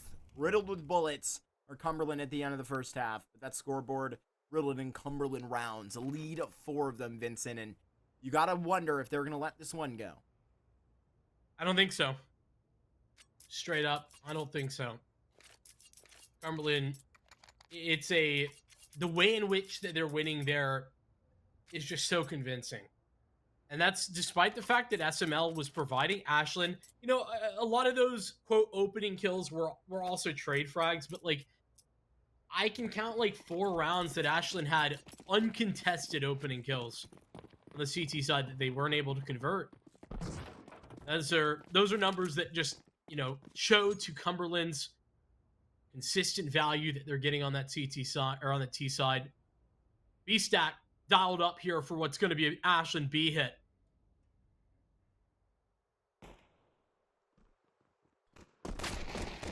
Popping in. There's Icy with the great shot. Peachy with the double. If you want Ashland to be consistent on their keys, then they've got to be shooting 100% in these pistols. And there's Ho-Ho trying to keep that line just so consistent. The bomb has been dropped inside of the apartments. And there is a damn team kill. No, not at this point in the game. In the damn grand finals. The second map's second half pistol coming down to the 1v1. And Morg just all the way back to it. Oh, no. And so brilliant tonight with the sub getting cold feet and thinking about what lies on A. Yeah, overthinking a little bit here. SML just now grabbing the bomb. I've said overthinking. SML starting to clear back, sitting and waiting. Meantime, Morg continues to walk through A. 25 seconds mark. It's going to be back to B. But the longer that SML waits for this, the more Morg realizes. Wild position for Morg here. Once this bomb goes down, timer will be started to tick, but he's got a kit and the Kevlar. Walking this way in middle. Might take him a minute to get there. Every wonder in the world that SML has to worry about, but every advantage to set up at the same time. Here he goes. Like he was at the end of the first half from behind a bench. We'll see if he can end it the same way. Morg, he's going to put this smoke onto the bomb. There's 20 bullets in that Glock, not to miss. And now, 2 seconds away. It was the P250, and he makes it happen. SML with the 5th here for Ashland. This is coming from a 7-2 lead. This is the crawl back. Ashland, they don't miss on these pistol rounds. It's 4 in a row. 4 straight pistol victories. Cumberland ain't no quitters. They've got a force buy already in the mix in the process. 2 scouts, 2 MP9s, and a 5.7 to boot. The presence out towards A. A hopeful couple of spams there from Peachy that leads to nada.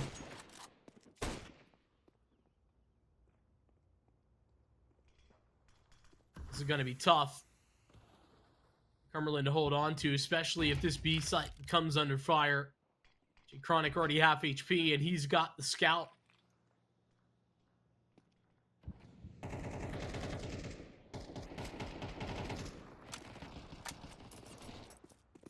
He's spamming with those pistols. Top of the connector smoke is not actually identifying much information from it too concisely.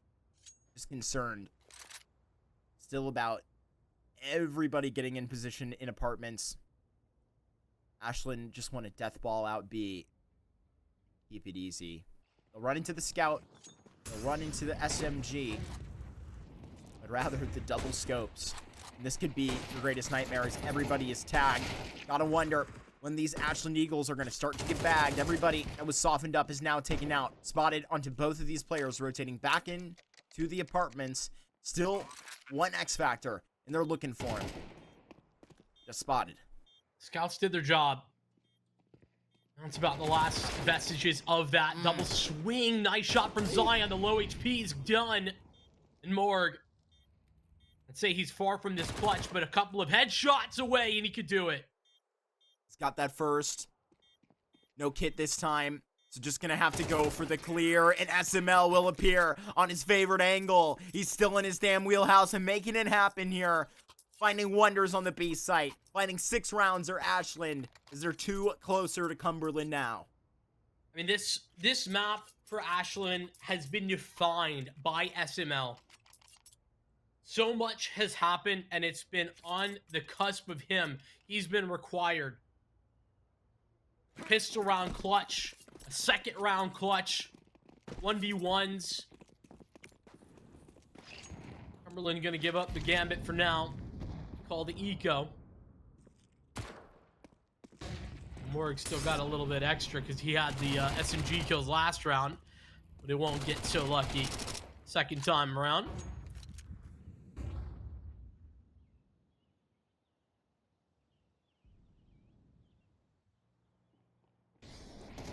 Very similar struggles in the first half for Spaz. Ho-Ho not quite where I think he could be. Inferno livened up by those two specifically stepping up in the second half. Could be the same here, Mark. Wouldn't surprise me. Every one of these Ashland Mirage has been filled. Whatever adjective you want to use, whichever descriptor. How they've came back with all of the drama that's seen in every chapter of these things. Now maybe the final that you have to poetically pull up to a Mirage, have some problems, and now be well within 1 round. Ashland, to be honest with you, I'm a bit surprised with how the beginning of this game went, right? I felt like it was this Cumberland squad that was on the way down, especially pulling the way that they were in these pistols. PG opening frag, that I'm looking forward to, pulls that away, effortless, and gets eyes on 2 more players behind. This is going to be a good round for Cumberland to stand on. They are sweating the comeback. Yeah. I don't know that Cumberland are particularly sweating. It's a team that doesn't really stumble. More, that's over towards mid. He's caught SML, so now they got to go B. Ooh. Not a great situation, though, for Ho-Ho to be in, and he can't do much with it. Zion and DeFishman going to have to walk things back. There it is. Zion and then DeFishman all the way up with the bomb here. Gotta go in a clutch. Stir it up. The pot this is of Mirage. And a consistent key. 55 seconds and walking this tightrope back up to A. Man doubling with the HEs. Give this man a free kill. He needs something. The keys in hand and everything practically aligned. Post plant here that would be started from a protected plant would probably be the best way to do it. Just driving on by, he's gonna get decked from every side, and that's a 9th. In Cumberland's angle, this looks much better. I mean, to be honest with you, Mark, you kind of teed it up perfectly. The start of that round, talking about Peachy looking to take that first step, flux one out. Ashland, from that point on, a little bit disjointed. SML hoping to make some magic on one side of the map. That doesn't work. Ho-Ho then pushes the smoke in order to try and create some opportunity. That also goes wrong, and the timing is off for Zion and DeFishman to go back mid. They were, hoping on a prayer right there. About an exec, that's what's on the cards next.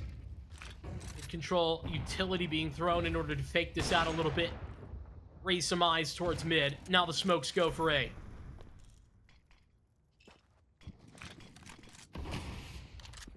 We're getting ready for this by dropping this palace smoke and getting ready to just push out a couple of these flashes, help out a default player, get this man a couple of frags. It is Icy that is standing and protecting. He gets this reload in, but can't avoid Ho-Ho. Managing to at least trade out with those that they can see in the site. Ashland still believing in this round, but all until Rexo peaks and takes them both out, but SML still not lined up. And a swift headshot up here to connector! I'm just seeing it in my damn crystal ball. He knew he was the last back in CT. But where have you moved next, Rexo? Where does your net go? Where does he look? Where does he predict SML is in just a sliver that I think SML may have spotted Rexo on? Unconfirmed. I don't think he did. Yeah. Certainly still convinced of the CT move right now, but Rexo's repositioned. Oh Same my for gosh. SML. They both walk towards jungle. Rexo nails a shot. Cumberland, they take that one away, taking it back. Ashland, they kept believing in SML. That faith well placed, the clutches early into this half. He had 2 of them already, but a third, it's just too far out of the realm of reason, Marky. Can't expect him to do it all every time there. Nope. But it's the blinding brain of Rexo that recovers it. What a read he has. The mind games played out here. Ashland on an eco. This was a huge turning round that we could have had for this T side, getting their money up. Now we got to see more out of these Ashland Eagles. I think that's the turning point for me. Cumberland, obviously not over yet. Ashland gonna have at least one more big opportunity. Zion with a nice shot there on the Deagle. I've been talking about his pistol. Hold on, Spaz. Where's that Glock kill happen? Over towards A-ramp. That re-smoke at the bottom of connector. They might be able to lurk on that a little bit harder, depending on the timing. Peachy could get caught. Should have an audible Q onto SML into the window, but just juking him out.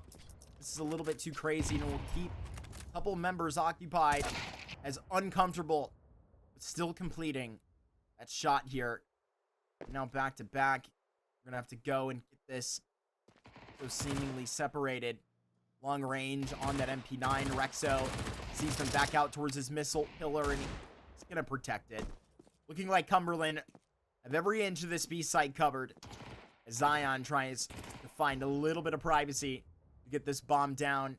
Nothing will be free for that taking. Forced up catwalk into these fights. It's Rexo that gets a double up at the end of the round, and there it is for Cumberland. Worries assuaged. There's a little bit of damage there. That Glock kill started to make me feel hopeful for Ashland. Something could have come out of nothing, but nah. Cumberland complete that victory. 3 stand tall. Team effort right now for Cumberland. A far cry from just the duo individually that was required on one half there of Inferno. Aggressive down and underpass. They push through. Nobody's here on the default. Otherwise, everybody stands tall today. What a call for Cumberland. This push mid is going to be perfect through underpass, and they've got everyone at the A site.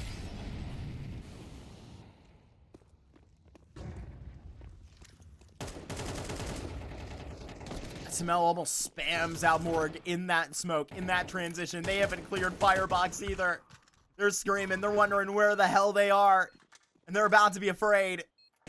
Made to fear the man out of Firebox, but guess who's predicting these things? Cumberland. They're not ready for it. Getting cut down at every balcony, but there's the back foot scene. And maybe one of the most ridiculous flanks that we've had lined up in this game. You're gonna have to line up, Jay Chronic, take this free kill, and now you're on this timer. Orc's got 1-2. Now they're separated, but it's a big crossfire set. There's a smoke here for the bomb. They've placed it. No, Jay Chronic halfway there, and not all the way down. He was 1 second away. But no 12th round for Cumberland. Not here. Ashland fight on. 2 critical gun rounds that Spaz has had a double kill in as well. Some big impact, and the awareness of the Fishman to understand that there was still a question mark. It was the fact that they never had fully cleared under balk with that smoke waterfall down to make it difficult to clear. The Fishman's awareness to clear Morg eventually. Such a strong position. Counterfeited. They get none. Ashland should be back, though. Rexo not checked.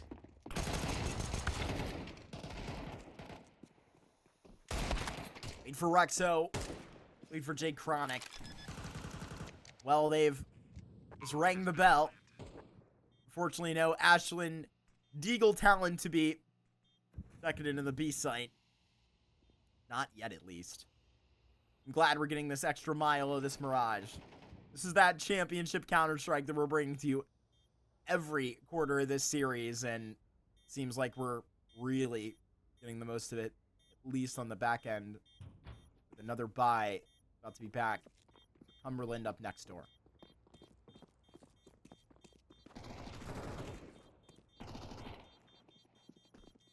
She gone unseen. Might get him a free kill, and it will. Nice and precise. Won't get away with his life. But Ashland, I've been telling you, Mark, this a super defining map in this best of 5. Not just because it's a middle ground, right? We know how good Cumberland are in this, but this is not a bad map at all for Ashland. It's towards the top of their pool. But Ashland making a comeback here, it could absolutely change the complexion. Cumberland at 11. It's Ashland who take the tack pause. But here, Cumberland know what the stakes are. Mark, it's more than just this round. More than double digits for Ashland. Cumberland set to be broke if they lose this. Now, saving a couple of guns or something of the like. So meaning more than just one round is at hand. Ashland time and time again have bet on themselves.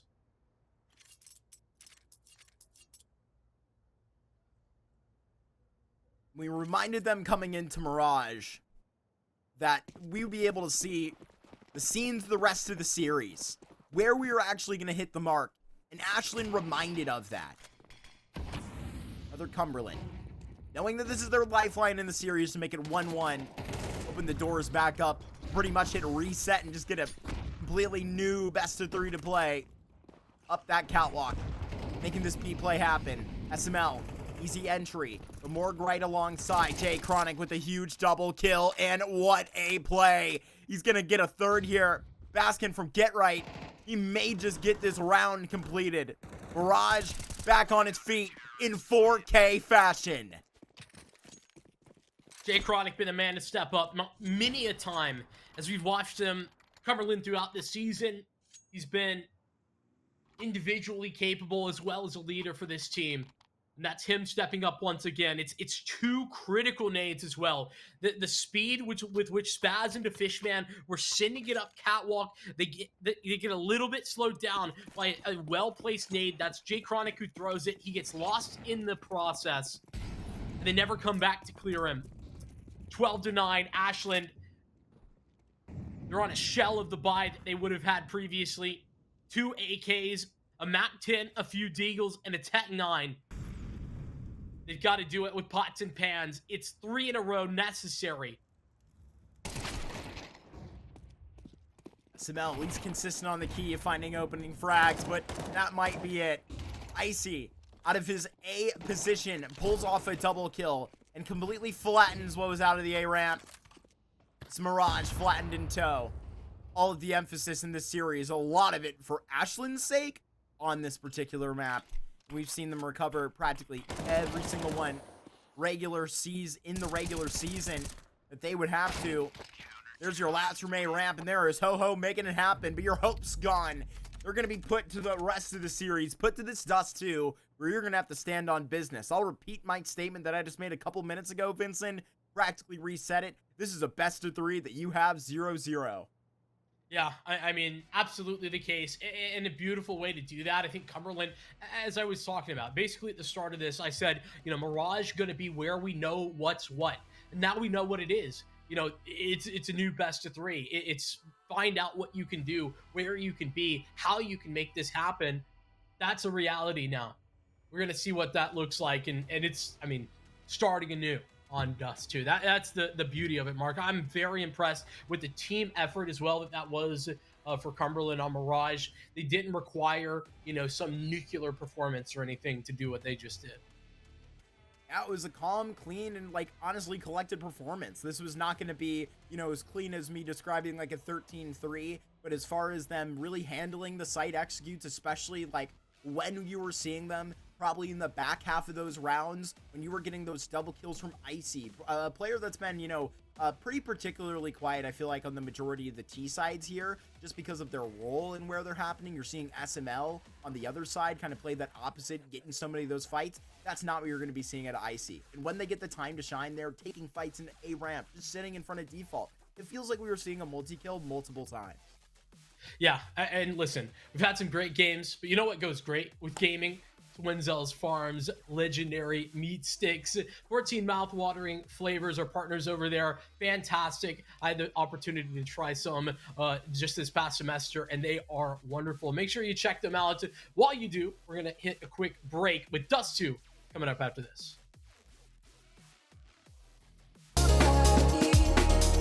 Alrighty, let's get this party back underway, my friends. Mark, I'm having a great time. I hope you are too, because we have a banger best of 5 underway. You said it. We basically reset this thing back to a best of 3, but we're outside of the norm, right? We don't have the top 4 maps in these two guys' map pools to play with anymore. Top maps, whatever it is, how you rate them, Vinny. We're getting into the better maps the way we go around in this series. It's a terrible tragedy that Ashland had to come in here and permaban nuke. Otherwise, this would probably be a little bit more fun. But I actually kind of want to like drop that ball just seriously for a second, because I want to like pull it back to the pregame point I made about like the teamwork being really important here on this Dust 2. I think we're about to have a barn burner here on this Dust 2, just judging by the way that Mirage went. It really feels like at every single level, you're going to be seeing Ashland particularly gun back, because it feels like they left a lot on the table there just at the end of it. Really loving what I just saw from Cumberland here. I didn't want to 0-3, even if it was going to be 3 close maps, Vinny. Let's give these people their money's worth. Yeah, listen, and here's something else I'm really excited for Dust 2 specifically. It's a head-to-head between Zion and Peachy on this op that I don't think we've really actually seen. You know, both have had ops, a lot of big impact from Zion on the CT side of Inferno, a lot of big impact from to the CT side of Mirage from Peachy, and you know, on the T side it was decent enough as well. But to be honest with you, we didn't see the two meet. There was not a situation where they were actually going at each other, and I think that this Dust 2 is going to be a very different situation. I think we're going to finally see that.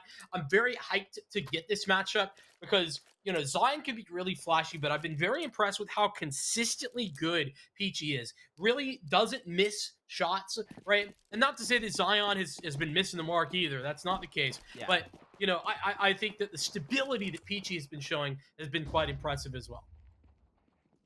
I have a point about Peachy, but it's got to wait here because there's a big fight that's about to partake along. Peachy, rather Icy, going to be sticking around. This P2000 just seems to do stuff like that all the time. There's Speak of the Devil. Peachy upon the site to welcome them in. Open arms, that's another thing. They've got multiple players here armed to the teeth, and, well, they may just be dropping these bodies. Goodness gracious, it is that clean, but just seeing surprise, just sneaking up on these bomb plants. Got a pistol for each one of you, but yet Ashland, still, they're here shooting 100% in these pistols. 5 for 5, baby. That is exactly where Ashland stand right now. These pistol rounds have been their bread and butter. Not missed a beat. They continue to do so. It's SML who's been head and shoulders, right? The best individual over the course of this best of 5 thus far for Ashland, who continues to shoot 100. Cumberland, like I've been saying, they don't stop. And Morg certainly doesn't stop with the shotguns. A shotgun on catwalk of all things. I'm going to see that down in lower, but not this time. Peachy peeking towards mid with the scout. Jacronics got the secondary. Over B. This A site. Left pretty well undefended. Icy's the only one here, and Molly at his feet. Long range. Afraid that will not work out for you. Cumberland been liking going for the notion of these ideas of more aggressive force buys back into things. Good scout check on that corner. I mean, there's damage here. These two scouts certainly could claim some bodies. Don't count Cumberland out just yet, but this is going to be tough. Ooh, and Cumberland making a decision here that, to be honest, makes a lot of sense. It's not something that is incorrect for them to do, but they're gambling towards A. or B, excuse me. And as the smoke drops for the cross, they come back, but it's too little too late. Easy, stacking them up, can almost turn it around. My eyes turned to the kill feed there, seeing all of those frags come up out of that Nova, but it's no good. Nothing negotiable into the long term here. Maybe besides a little bit of hype, Vinny, because you better get excited for another eco. Woohoo, baby! We earned all that ecos. money to buy another shotgun, man. What are we doing? Nah. Preferably the Mag 7. Sorry, I've been paid by the Mag 7 lobby to do that. Yeah. I mean, we know. It's okay. And it's a good check, because it actually is the best shotgun, Vinny. Well, that's what I was going to say. Listen, I'm also bought and paid for by the 5-7 lobby, which Oh is my also gosh. fantastic. The best pistol in the game. 2 kills out of Icy. Slides some cash my way. The same. I think this A1S can have a good angle here. Peachy, that's very nice. These Mag 10s below the belt of 50 HP. It's standing at least with a little bit of territory of their own. Not as easy over here at the bottom of middle. It feels like Ashland are about to get a lot of this back with bomb. It's a nice boost, but a really defensive smoke that I love from the T side. And I mean, it's not the better of these pistols, but man, is it ever going to be dicey? I set towards this B site where Peachy now lies, tucked into car. How much is he going to get checked? Oh, he's head down. Oh my goodness, this could be perfect, Peachy.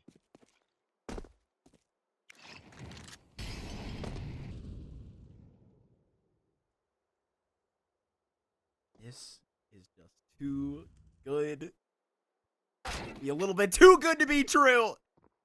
With the patience of virtue. And will at least hurt you in the side of the head to Fishman. With 10 HP.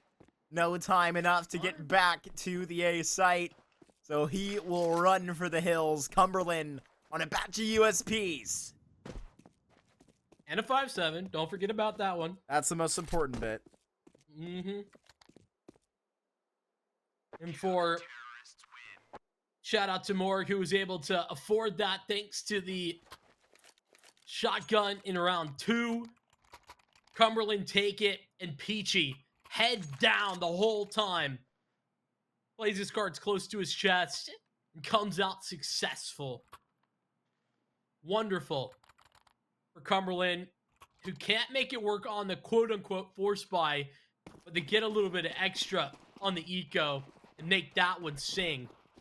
And a pretty song they got going. I mean, they're going B. Question is how fast. It's fast. Gotta clear this corner. They should have been aware after Peachy's disaster. A flying man is not gonna be good enough. Even that one came through the smoke out of the op. Peachy, what the hell is happening over there, my man? On a damn different wavelength than everybody else in the server. SML will get this bomb down now. What a threatening pose to be at. Just gets it off. And now can stand the test. They're all on the other side of this wall. And this is where it could go right for SML. A couple of nades stacked over. Not going to be hitting so close. They got to wait out this smoke. SML. See if you can hit the spray transfer of a lifetime. They're coming flying in, and they're just going to overwhelm you. That's great work. More thinking there's more. They're all dead. They're all gone. A great hold out of Jay Chronic in a tough spot. Goes somewhat overlooked. Peachy claims 3, but 2 of those, I think one, the smoke got broken open, but that second one, yeah, I don't really know how that happened. But Peachy, it's just that. They're on the B site. 2 straight on those victories.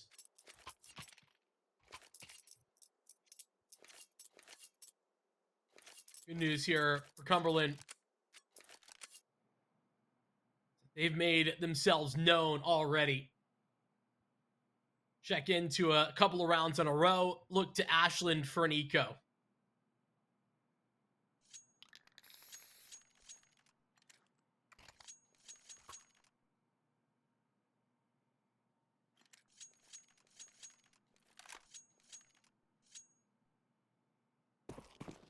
See that typical Ashland B rush back from Mirage. Excuse me. Back from Inferno. Back in map number 1. Feels like it was so dang long ago. No, it really wasn't, Vinny. Got more to play for to decide this championship. Peachy wants to pull it back, even without the full roster. They're shooting for you. The shooter watches along. But shot is Peachy. It's the Tech-9's move, and this is going to be really rough. Not for Rexo, though. This man is ripping him apart. Making the bank happy. Pulling a couple of dollars out of those pockets of Ashland. And they all lay down. A couple of casualties in middle. Cumberland, they'll take that. They ought to be happy about the way that thing goes.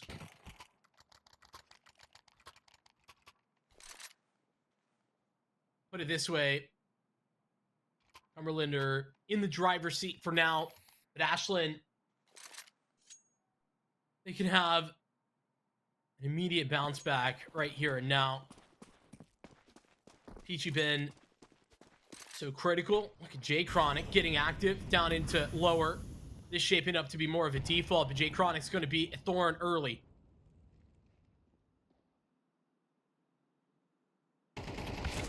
And just pulls the gun. No, Spaz. He panicked. He couldn't protect. Carries back from Catwalk and will catch it. Mork just not ready for it. Overwhelmed. The damn threatening is Peachy. Back upon this pole. You spy your little eye for a B player and you come upon Rexo, who's giving you the business in every rep. They're coming after you. He goes to the back square where they're not going to be making this contact from upper. So Rexer, he goes and he gets only one. Should be enough time to at least get these rotates in somewhat close. Going to catch this kill in the back and the retake. Got to be on after this. No, please, Oh. Icy, collect the kill, and he does. Yeah, but the retake's off. It's not enough time really to, claw your way back into this. Peachy trying to lock them out at the moment. And in fact, he's going to give up that line as well. Doesn't really want to risk this op, and I don't blame him. Not in the slightest. I think Cumberland making the right call here to save. But Ashland, that's a really well-placed couple of shots. Good clear on the back of the site. Limit Rex to just one.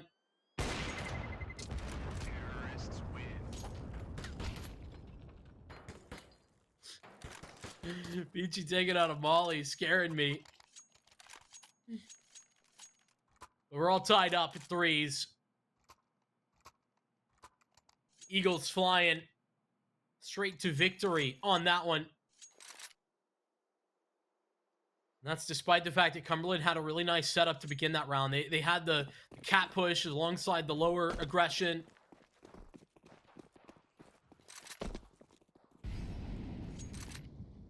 What's next?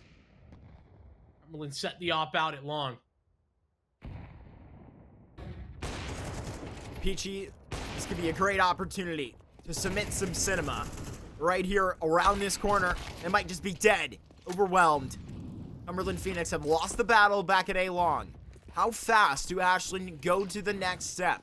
Because the rotates, they're here. This isn't a problem, but back towards Gandalf, it's ugly. They provide the first set to this. Icy's gonna need some help off the flash. He's gonna be taken down. Still fishing out from CT. Jay Chronic has just gotta go at this, but what a timing. He gets off of that, unscoped, says he probably could have had a good chance to flick back for that kill.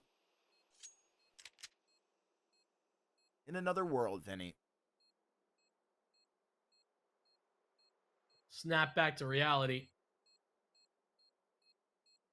It's a wake-up call on the Cumberland side.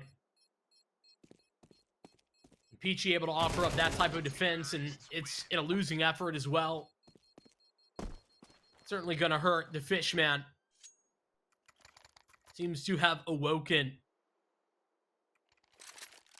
Certainly not bad by any means on either of those first two maps, Inferno nor Mirage, but big impact here. 4 kills last round.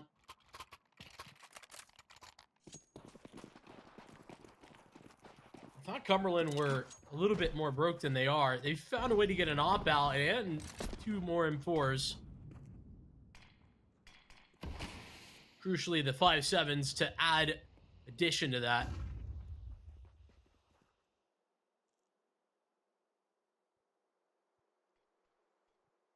Walking down mid here for Ashland. Sit with Jay Chronic outside of mid door, but nobody looking to take that. Ashland's default been very effective at getting mid control here in the last couple of rounds.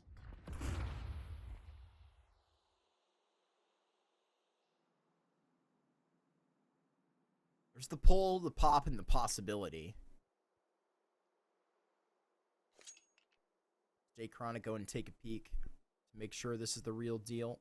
Or does he prioritize the rotate? Smoke yet to come out. So that not questioned. Eyes that are going to be drawn there.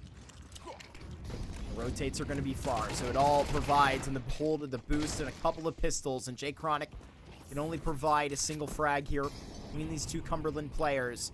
As very well armed Ashland Eagles show up to the B site, show their strength. Yeah, I mean, I know Morg's kind of sticking around here, but, like, this has got to be a save.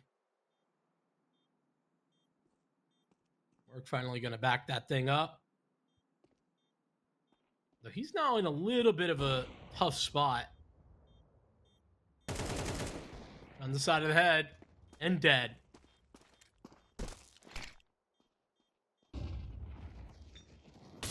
After knowing about Icy, who's now just going to be melted in that dang corner. Oh, after Peachy, I dare you. Disturbed member on this op, just going to be hitting everything. And is clearly a fan of Fallen. You think this guy is Furia 3-0, Vinny? Gotta. Somebody who's spraying Fury on the floor, that's what I'm saying. It was probably him.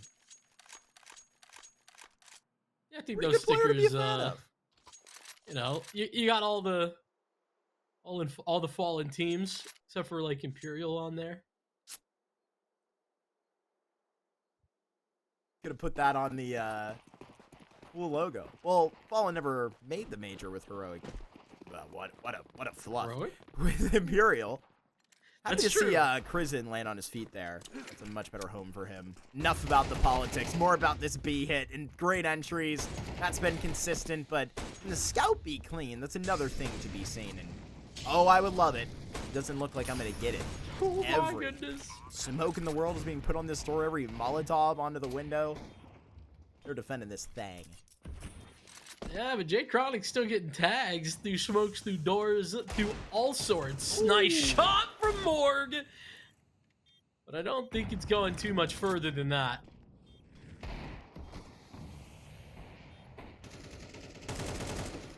Checked again. Smell a great headshot and doing dangerous things. There's Peachy out on the lamb. I see hanging around. Walks up in the site wondering, well, where did everybody go? Terrorists win. Everybody getting the heck out of Dodge. Peachy hears them stomping on the way back the other direction. We're going to be living. Peachy playing a save game of Counter-Strike pretty often. That's, I mean, what you got to do to keep this op alive.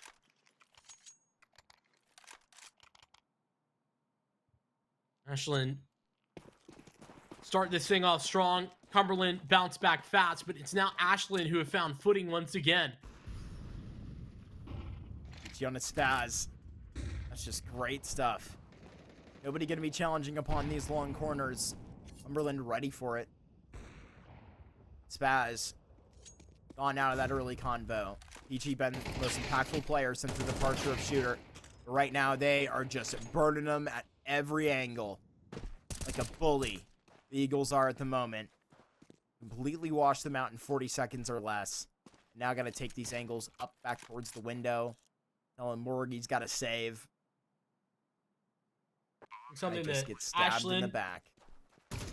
what they've done really well throughout this half is the way that they've handled the pace of their play. Their default's been good, but their willingness and consistent success at finding ways to get a little bit quicker in there, target that B site. Even after some early losses in that area that were really painful.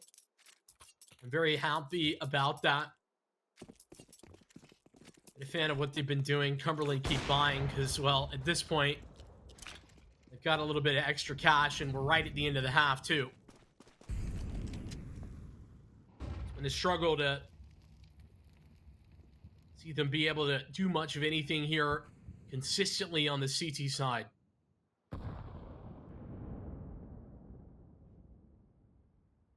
This could be one of those times to find some sort of victory out of a tough buy.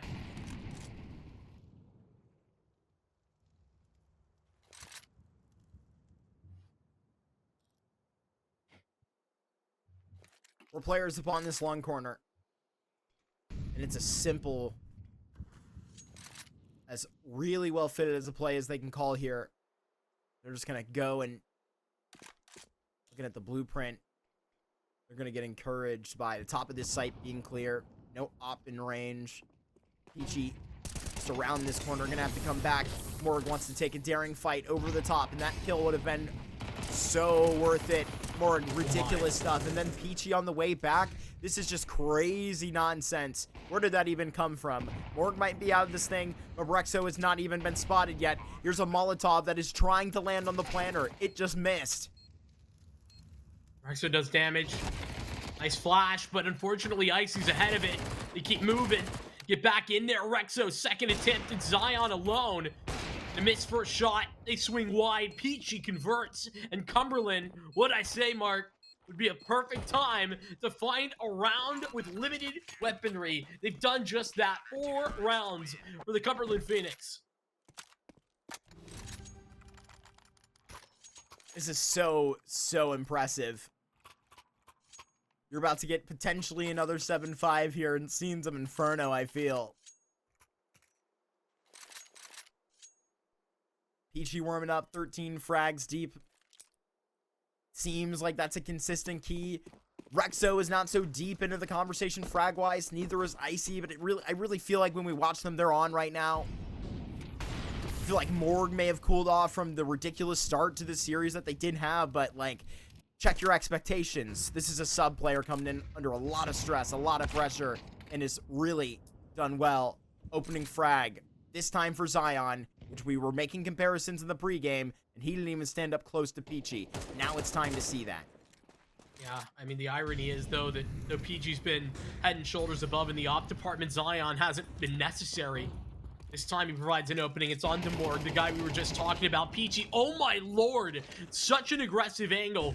Thought he was catching something. That smells of just trying to do too much. There's a big headshot. Can't do it. Maybe talking about that 5th inning. Done, dusted, and, well, destroyed. So it seems. But back-to-back in CT, and now pulling the plug. Burning your back. Icy. Where's the brawl here? Gonna get close here.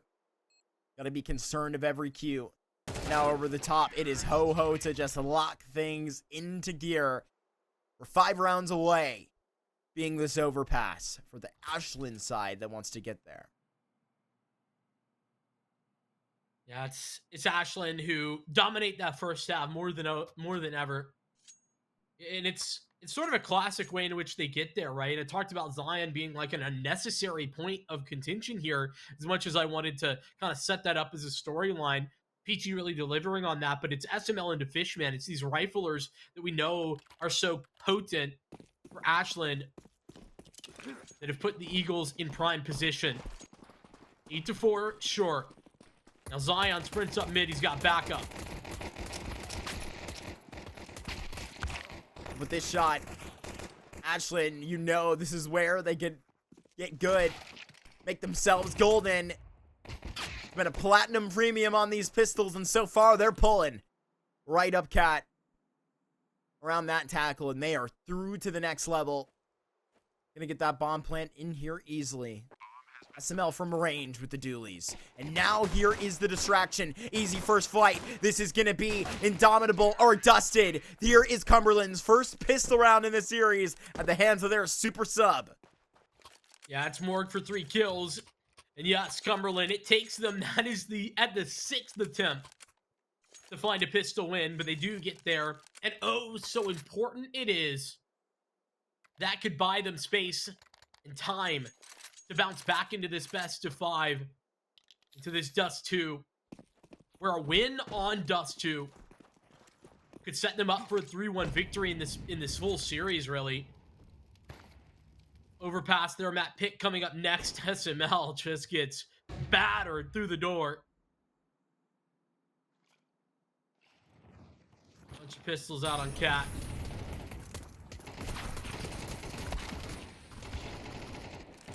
So easily chopped up, turned into mincemeat on that dang cutting board, and they're gone. And a perfect clue. Cumberland knocking that door of the second half, and the first pistol they've gotten their hands on, they're not just gonna give it away.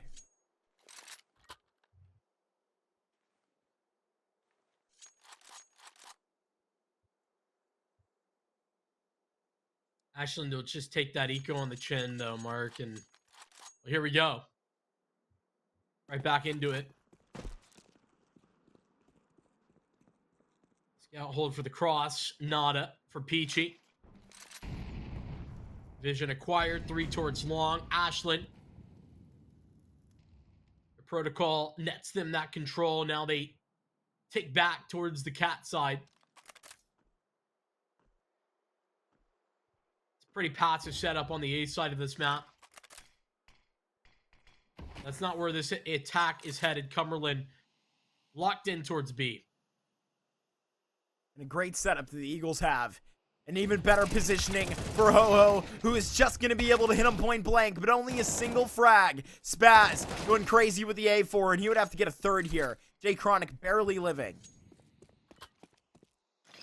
With his life intact, Peachy rotating back through. Oh, no. The fact that Peachy got 1 there gives Jay Chronic a chance, but look at the HP. 15. Not living large by any means. You have to play an off angle, outsmart them at this point. But even a great idea won't be able to deemphasize the importance on the HP. You can do so much. You can take the bullets here and just flick up. But here, the instant transfer. 1 headshot needed and just breaking the range is SML. And a 9th up for Ashland. He just had to chase it down. Once again, they go back to that same logic.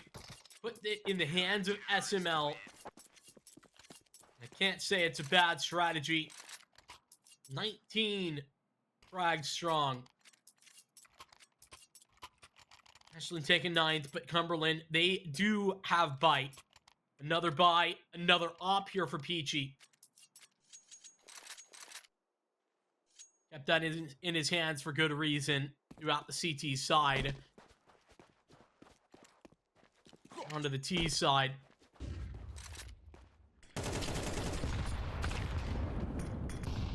Airstriked. Poor Morg didn't have a chance.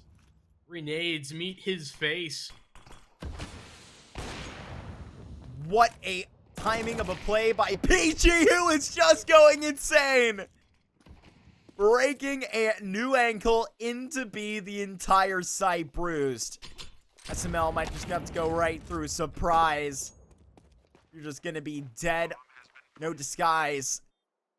Here goes Zion right around in 1 versus 4. Cumberland seems like are about to bring the heat. Hell, already have to the second half. They're turning things around, but are struggling to maybe find Zion at the end. 1 more bullet it will take. No, buddy. Peachy. You know, I talked about the ops and how impactful that they could potentially be. It's been one side of that equation, and it's Peachy only that has been that conversation piece. Truly stunning, that double entry. A trio of kills total there as the B site is branded Peach. Ashland have no access. Now they got no money either. Peachy. No prisoners here. The next pull, right back up from under. And just like that, the Deegs are hitting so hard. Talked about hearing them from Ashland, but now they are blaring, and you can't help but just stare down the truth right now. Cumberland up tied long. Thankfully, they got Peachy alive.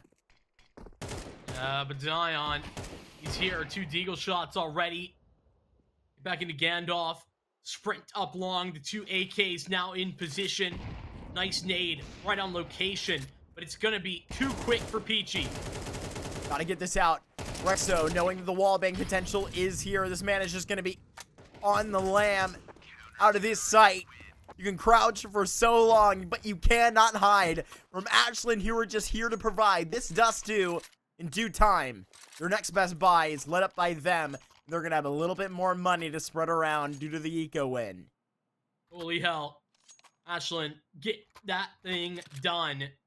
And it's Zion, who would put a lot of criticism towards here in the second half, talking about his struggles in the first, and now onto the CT side, he needed to step up. 2 deagle shots that are simply sublime. He's giving them everything that they need. 10 rounds. The Ashland Eagles. And even better, Cumberland suffer a reset economy in the process. Where's that leave them? High and dry.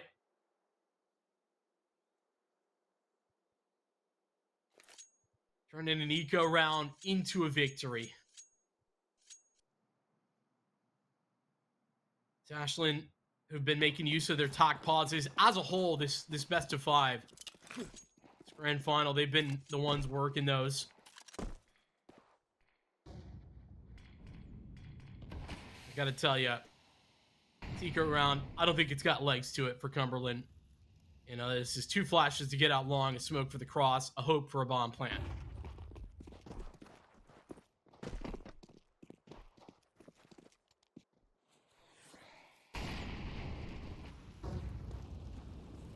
Corner flash, SML will run up and check it. All of them behind that flight bus smoke.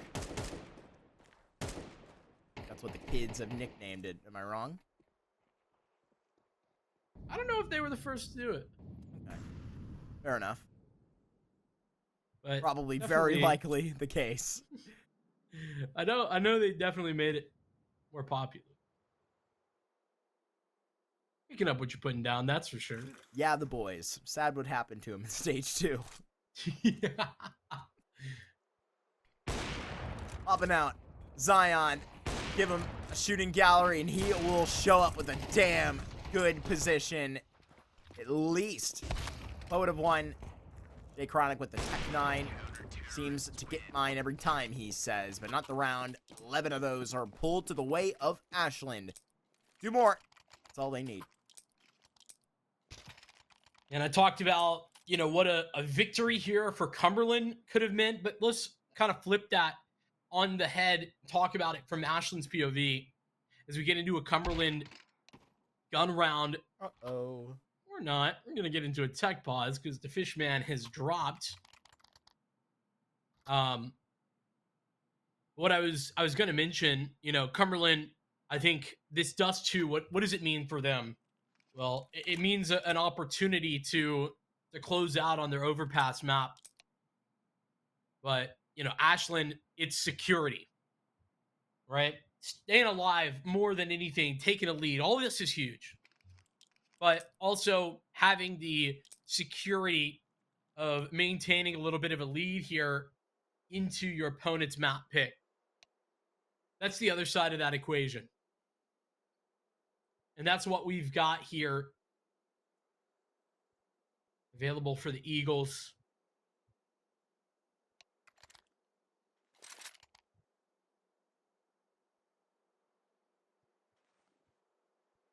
Loving it. But Mark, I think the question here for me is what's been missing from Cumberland's T side here? because I think they've had some nice showings. Ashland have just gotten so much value out of obviously getting that eco win, but early into this game as well, where they were able to steal away some of those rounds, keep themselves alive even in a difficult scenario. They bring themselves back to a very good half. Vincent, you ever watch a basketball team play without their star player? You know, you try to play maybe a normal game, that 5-on-5. Something that's clearly not right, man. We're just playing ball out here. But there's a big presence missing in the middle. You know, imagine Giannis is gone. You know, the bias in my direction this time. I get to say whatever I want. But you get what I'm putting down. We don't have the shooter here. I'm talking about shooter. I'm talking about the shooter for this Cumberland squad as well. Feels like all of the coal was thrown into the Jay Chronic engine. He's also got to call the game, and he's fragging really well. PG is playing so well. Morg, I feel like, is doing the most. We just need some fragging from elsewhere. Zion is going to get that. Goodness. How about another? A double kill down in lower. Ashland, they swap it up. Throw a change up at him right off the back of that tech pause to Fishman's back, but Zion is locked in. Catwalk they go. Really good adjustment by these two players who have just cut this man advantage away. Been raining this utility back. Like SML is putting up a T utility set here, but can't hit the shots. I see at the tippy top. Right on time for what I was just talking about. We need another one of these members to step up. Yet here's Zion from the bottom rope with the 3K. I mean, Icy, he's just stepped it all the way back. He has turned this round on its head. Both walk up from Cat, both as that smoke starts to fade. Gotta make sure you take this timely maneuver and take a free kill practically. Zion 1v1. Peach full HP. And we'll bite back towards Catwalk. Cumberland are still living in this thing. I mean, a genuine miracle just happens there. Zion, a double kill that is so impressive.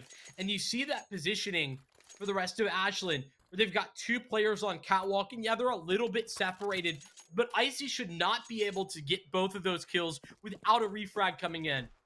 Icy manufactures success out on the A site for Cumberland Phoenix that required it.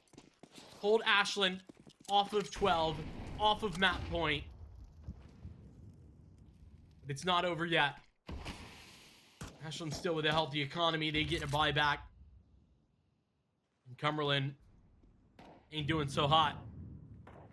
Rexo sticks with Tech 9. There's a Galil here. Not long. And now up Cat. That's the next plan. Bomb rotating back, though, through T-spawn. And it's actually going to be more than that. SML with a great spray down. And this should be the candle lit for 12. A good walk up onto this runway and take off to overpass. A 5 versus 3 just converted. So let's say 2v5.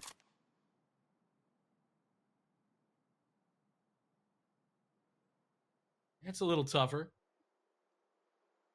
At least on paper.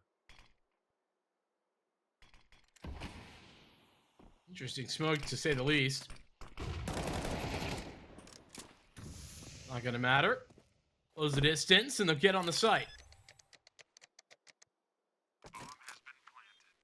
Nice bomb plant. Patience. Name of the game. Waiting for this contact out of upper. They painted the picture of exactly where Icy was standing. He's fallen just beneath. And right now, it's going to be Cumberland bobbing up for a minute. Let's see if they can pull themselves into overtime. Possible, yes. Probable, no. Even with the bomb plant, the money in shambles for the Phoenix. Don't think they're going to be able to rise through this. Scout, UMP, Tech 9, Galil's, it's all over the place. Meantime, a wide array of premium weapons. The Eagle side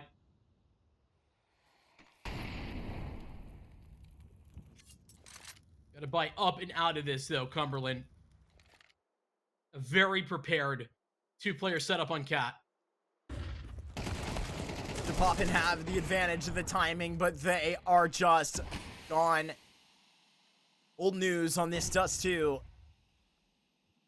Check on that paper. Over on Overpass, where Ashland will be one map away from winning the NECC Division 1, Vinny.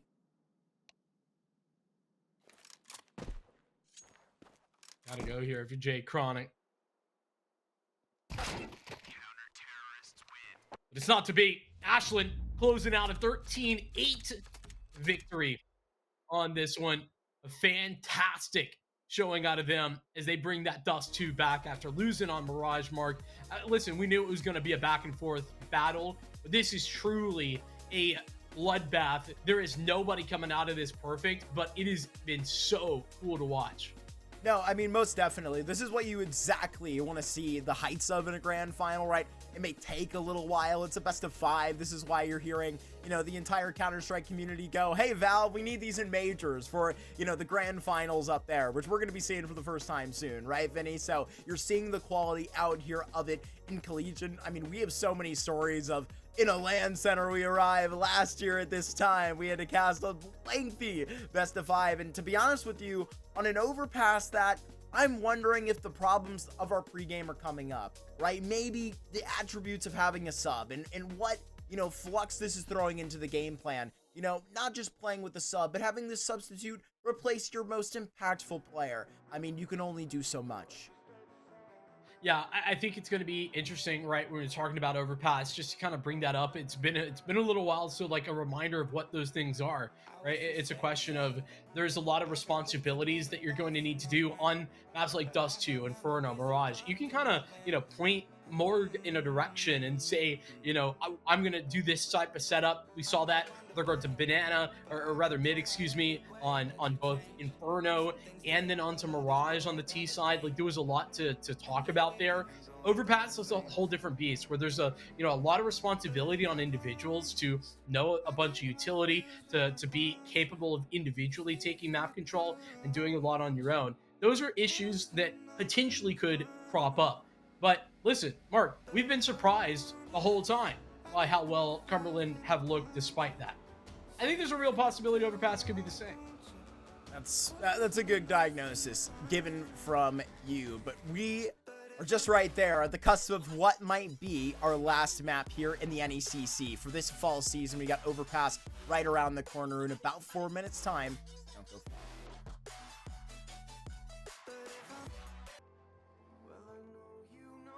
Well, Mark, the way I'm thinking this through here, we, I think, got a couple more maps in us, to be honest with you.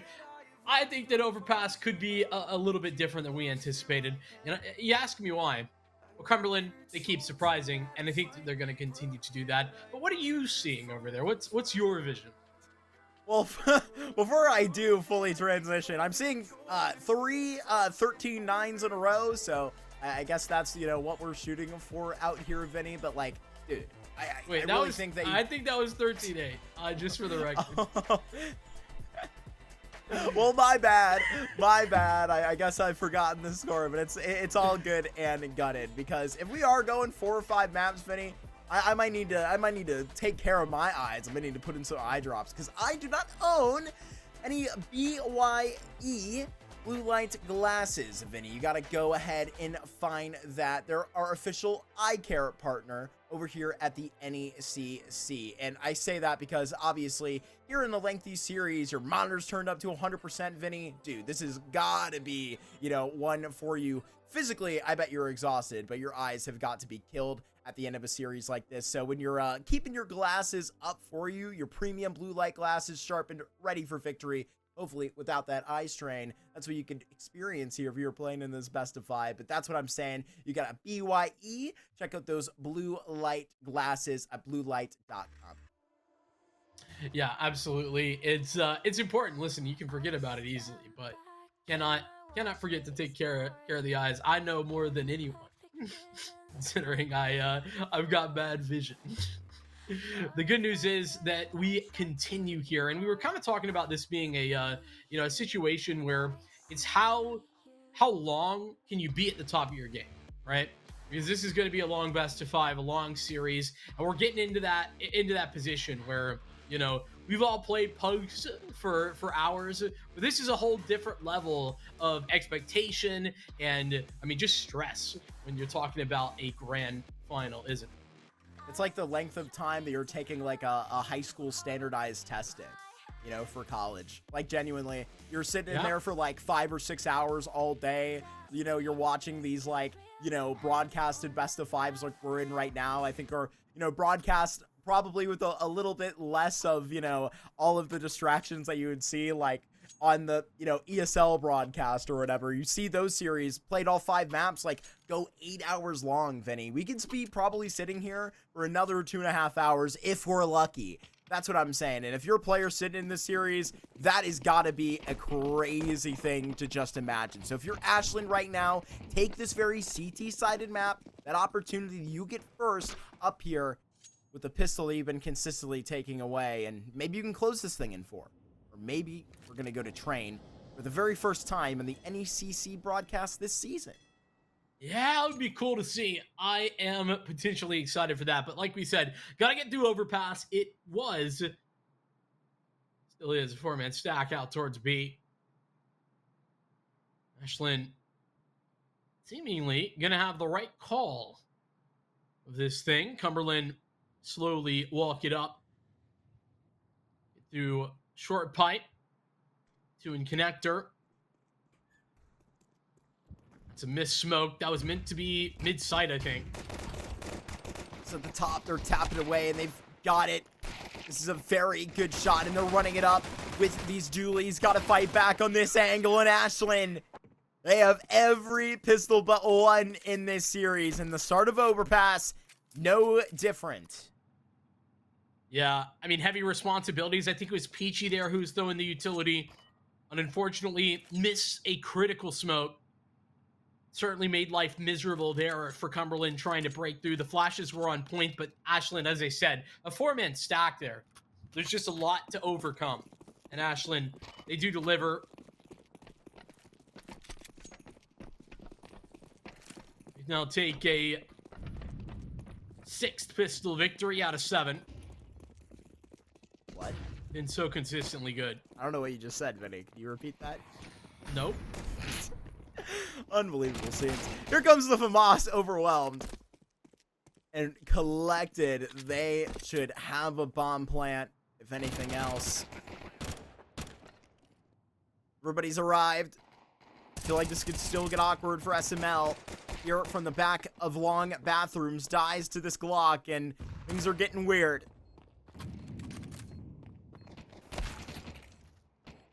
I think the weirdness might be over. I know that there's two out here towards long, but this is tough positioning. Be overwhelmed. J Chronic's actually on to grab a SMG over in bathroom. The Heat 2 is going to go down. Smoke was on the bomb anyway. And Ashland, they right the ship after a couple of kills. Hammer and Cumberland's pistols, and even a bomb plant.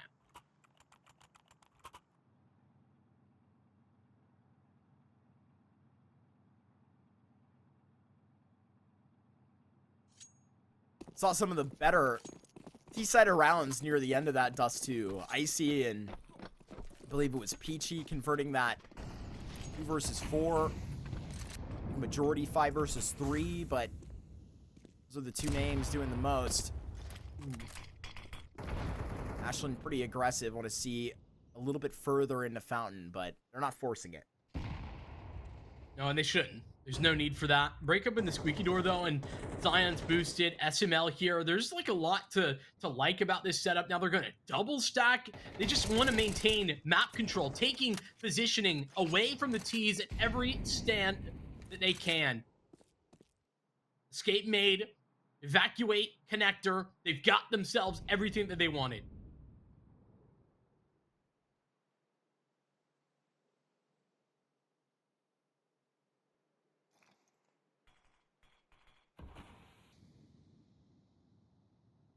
run their default like they just know. If he just knows somebody has escaped here in the connector and is hanging around.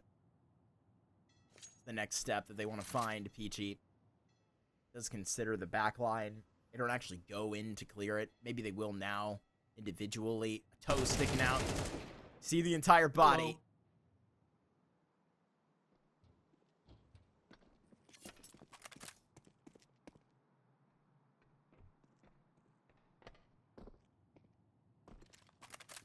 Back out here towards the A-bomb site. Zion on an island. They pushed him back. He's got no impact first.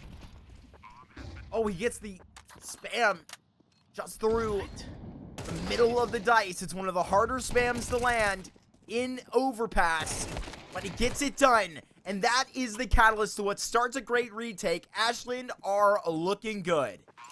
I can't remember the last time I saw that spam get a kill. With the name, what S Much at all less- things. Yeah, much less with a rifle. You know, with an op, you see people go for that pretty often. And, you know, a little bit of damage, too. Certainly something you've seen, but like that is so on target. Zion ends up cleaning 3. Ashland, off the back of him, Zion 6-1. Looking at a impressive set of Eagles that are certainly rocking early overpass. I think particularly what I'm liking is that their proactivity is there. SML, they're doing it again. Bit of a longer spam. Hopping out to it. Escaping from what is the impending Phoenix. Right around this corner. Oh, could not have gone far. What am I running into the smoke? Icy doesn't acknowledge it. Wasn't as aware as I thought. There's a player that is looking at the flank from long. Maybe out the corner of the eye. Cumberland, they had the entry last time, but it did not last. Sheesh. Honestly, Ashland doing all the right things there for the moment, but ultimately, a bit of bad luck, a little bit of quality shooting, 2 factors. Cumberland, I think, have knocked Ashland out of this round. At least they should. The fact that Zion and Spaz stuck around for this long is surprising. They move out, at least try to. Spaz will be the only one who actually makes the escape. Ashland finally stopped. It's Jay Chronic who does the heavy hitting.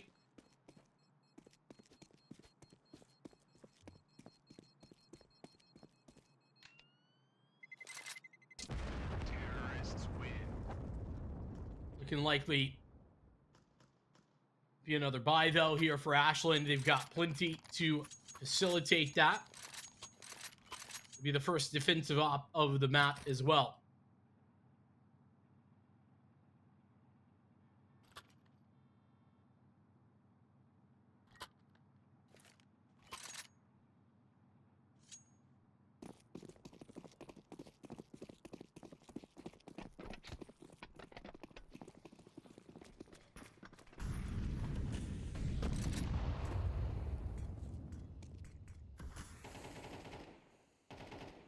Further past Fountain.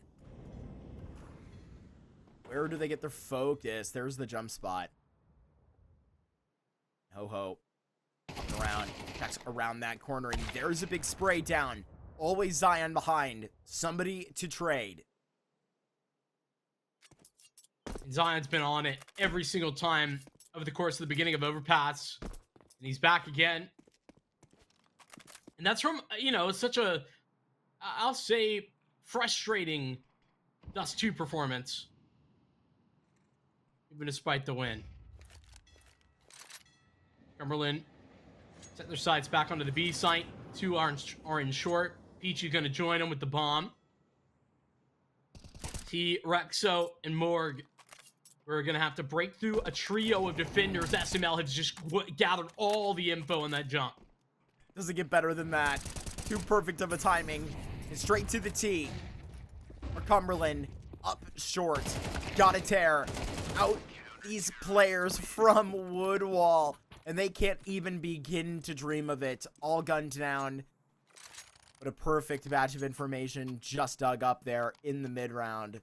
Ashland, they're taking each step of the CT side so permanently. You know what's on the line here is a championship.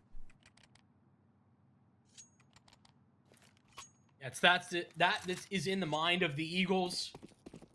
Know that they're a capable team, but want to show that, prove that, be who they're meant to be. It's in their minds. It's only Cumberland that's standing their way. Rexo with a pretty limited set of weaponry with just this Tech 9. Everybody else gets AKs though.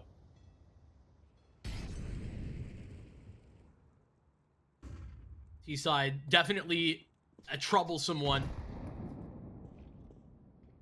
Flash over to Long. They're going to take that. Cumberland, get out there. Meantime, Ho-Ho walks up, but doesn't make his way past D-Box.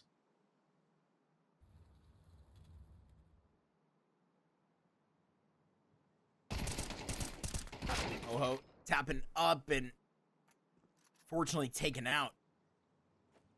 No trade from Zion this time.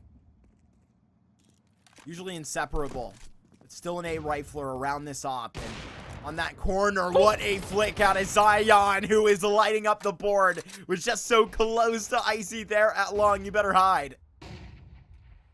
I think Icy's scared, as he should be. But they continue to push on the other side.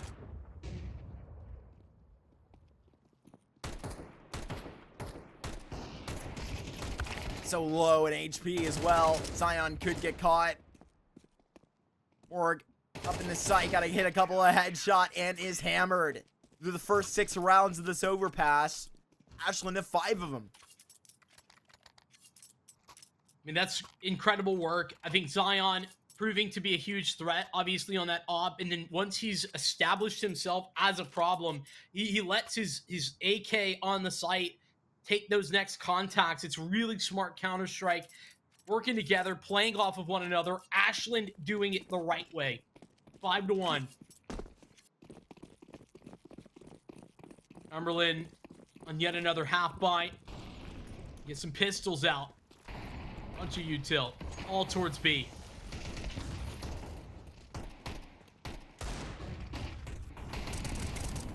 At least up for a second, and it could be a third from the Fishman.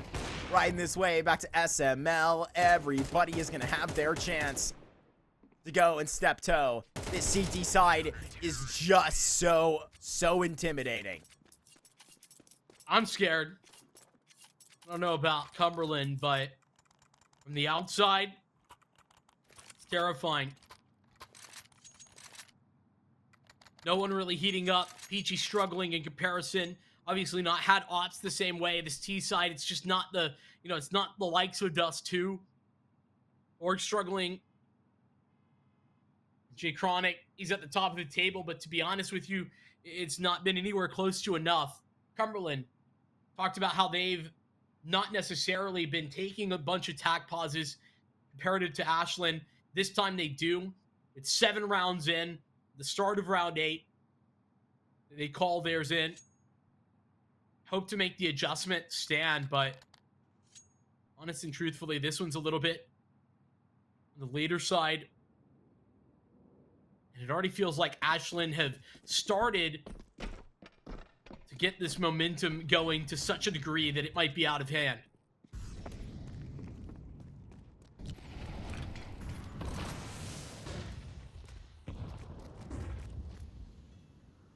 Fast and easy short control for Cumberland. They may have just been spotted back. This is always an audible process. When you take short control, your opponents know it. About to be a big battle out towards Long, so this fight taken by Morg needs to be won by Cumberland. It is not. SML just go maybe even further into short when queued up by his B teammates. Doesn't seem to be the protocol right now, as he just floats in between the 2 setups.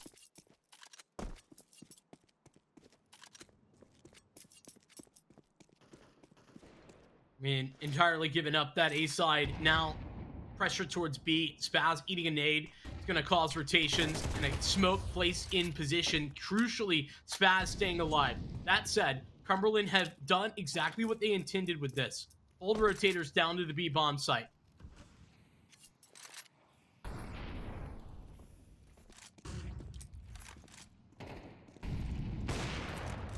There's Zion going and clicking in. Peachy feeling that up, wishing that they probably had one. SML also from the site. Ooh. Finally a response from somebody. It's Rexo, but with 26 seconds left and the missing link out towards long. Shoulder spotted, and now the fight being taken to you. SML has no mercy. It's not in his vocabulary. It's 7-1 right here in Ashland. They are just practically tasting that trophy now. I mean, this is such a pace, Vincent, that it's hard to not come to that conclusion. Yeah, I'm in agreement with that feeling, but I want to pump the brakes a little bit. It's the CT side of Overpass. Cumberland really only need 3 or 4 rounds for this to be a very viable T side, right? So an important piece of context to keep in mind, but as of now, Ashland do seem unstoppable. Momentum, a real thing. Even on a map that is CT-sided, even on a map that provides some of these one-sided affairs, the expectation meeting reality, does it change? Ashland are on a tear.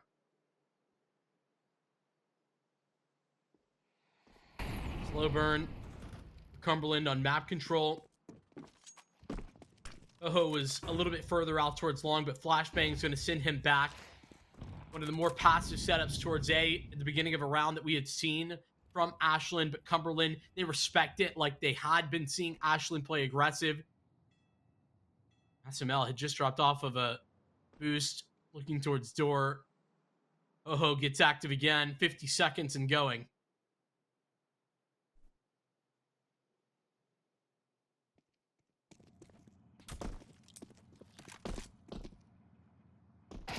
Shoulder spotted. Zion even going to be tagged. Bomb back out towards B. Real deal elsewhere. And this is just awkward. The bomb is dropped in Monster. 30 seconds left. And I see a T sprinting back over to Connector. What's the plan here for Cumberland? Forced to get desperate. Forcing it out of B. It's a 2 versus 3. And this is where they need to stand up. Nades in hand. And they are just back down to their knees. I mean, this is a shellacking. Spaz, he's got 3 kills, but he's died twice. You know, this is like not even been a problem. Ashland aren't struggling. SML is 16 kills deep with Zion untouchable. Nobody has been able to answer the call here for Cumberland Phoenix. They knew that it was going to be an uphill battle, considering that they're playing with a substitute. But it's Morg who also riding the struggle bus. It's not just him, though. The rest of his team are in the same position.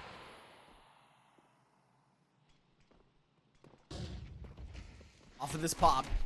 This is probably one of the most potent hits the Cumberland have essentially had on the same page in this map sense. Spads gonna be separated, and a post plant that is going to come in concrete. SML walks this way. A flank also forms. Yeah, it's the swiftness of that Ho-Ho flank that my eyes are on, especially when you look at how deep Icy and J Chronic are. Huge kill for Ho-Ho. Now all eyes on. From the top pit with 2 rifles. Just shifting over. J Chronic with a great spot, but SML, he just can't be bothered at the moment. 18 frags, you hear that right, into this overpass, and not stopping anytime soon are the Ashland Eagles. Straight to the championship they want to go. And even when it gets complicated, even when Ashland, the actual bomb site hold breaks down, it's mostly just based on good timing. You know, Cumberland had a couple of key flashes and one player getting caught with some utility in hand. Even when that complication goes down, Cumberland, granted they're on an eco, still not able to convert that. Plenty of money. Ashland buying no matter the outcome of that round. No bothers here. A Again, aggressive. Peachy finally has an op. And there's the head-to-head that we've been looking for. Peachy delivers. First op of overpass for Peachy. And now they're going to be put into place. All of the lead held together. Strung along to make you believe at one point it may have been possible. You look at this series. You look at this score, rather. You wonder about how the series has been that close the whole way here. Ashland making you pay. Or map number 2 didn't go their way. They wish they had this Mirage back. And now they're making you pay for it. I mean, Ashland putting in work on this overpass. We knew that it's definitely somewhere in the wheelhouse. We'd seen them play it earlier in a game that RIT was able to upset them on. Eagles flying high, a double-digit showing in the first half, far beyond the sightedness of this map. A B rush called, split it up, but the op still rings true.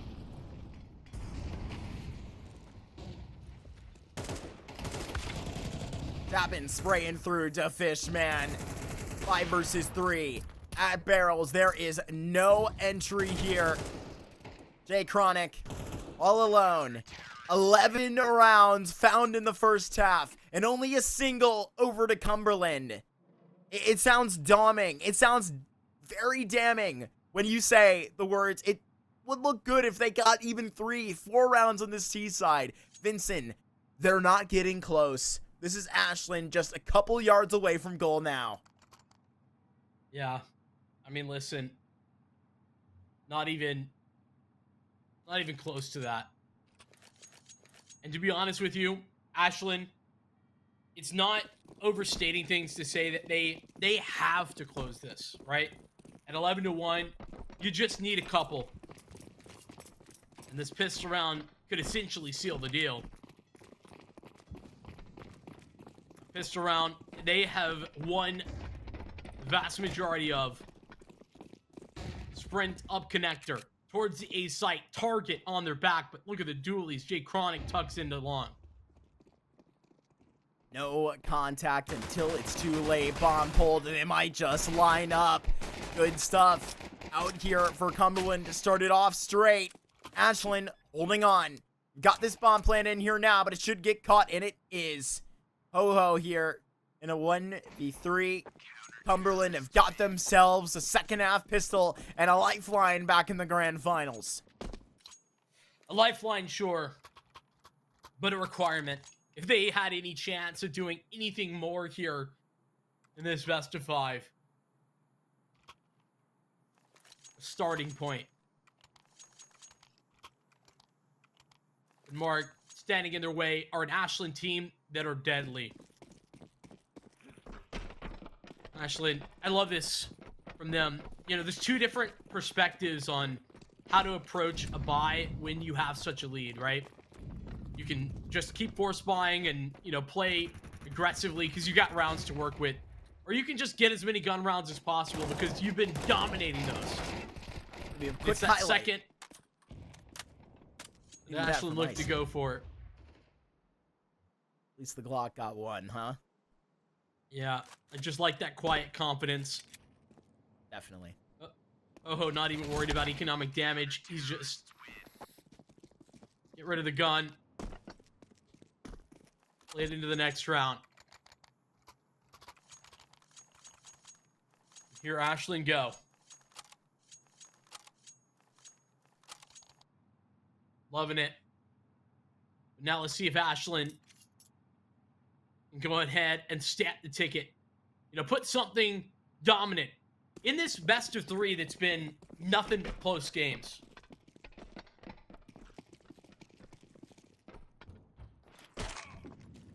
Send a message. Out at the end of the season, it feels like a victory lap. The Ashland Eagles take. I love that. Least a T up in the connector control. They have a man that is not spotted. Peachy gone. Anticipation there. The Fishman, they even try to track Morg down, know that he's boosting. This man advantage is pretty prime. They've even got A control as well, so there's a pivot if they want it.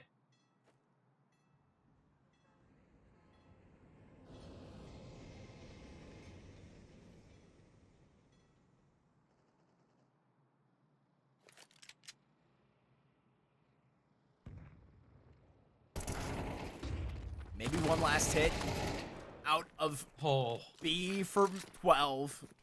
Here goes Jay Chronic. Around this corner would have to create such a clutch, but through the smoke, they don't even need to see him. Ashland, they parked themselves on championship point here. It's simply absurd that the MP9, it dinked 3 different people. Dinks for days, but no solace for Cumberland. Ashland, one step away. This grand final is theirs. They can practically taste it. Victory within one. A hard-fought season and a hard-fought best of 5. A bit of a testy boost. That one's all the way from the back of heaven, of all places. Bomb outside of Monster here. Want to finish on B. One more go about it on overpass. Finish in style. Finished with swagger.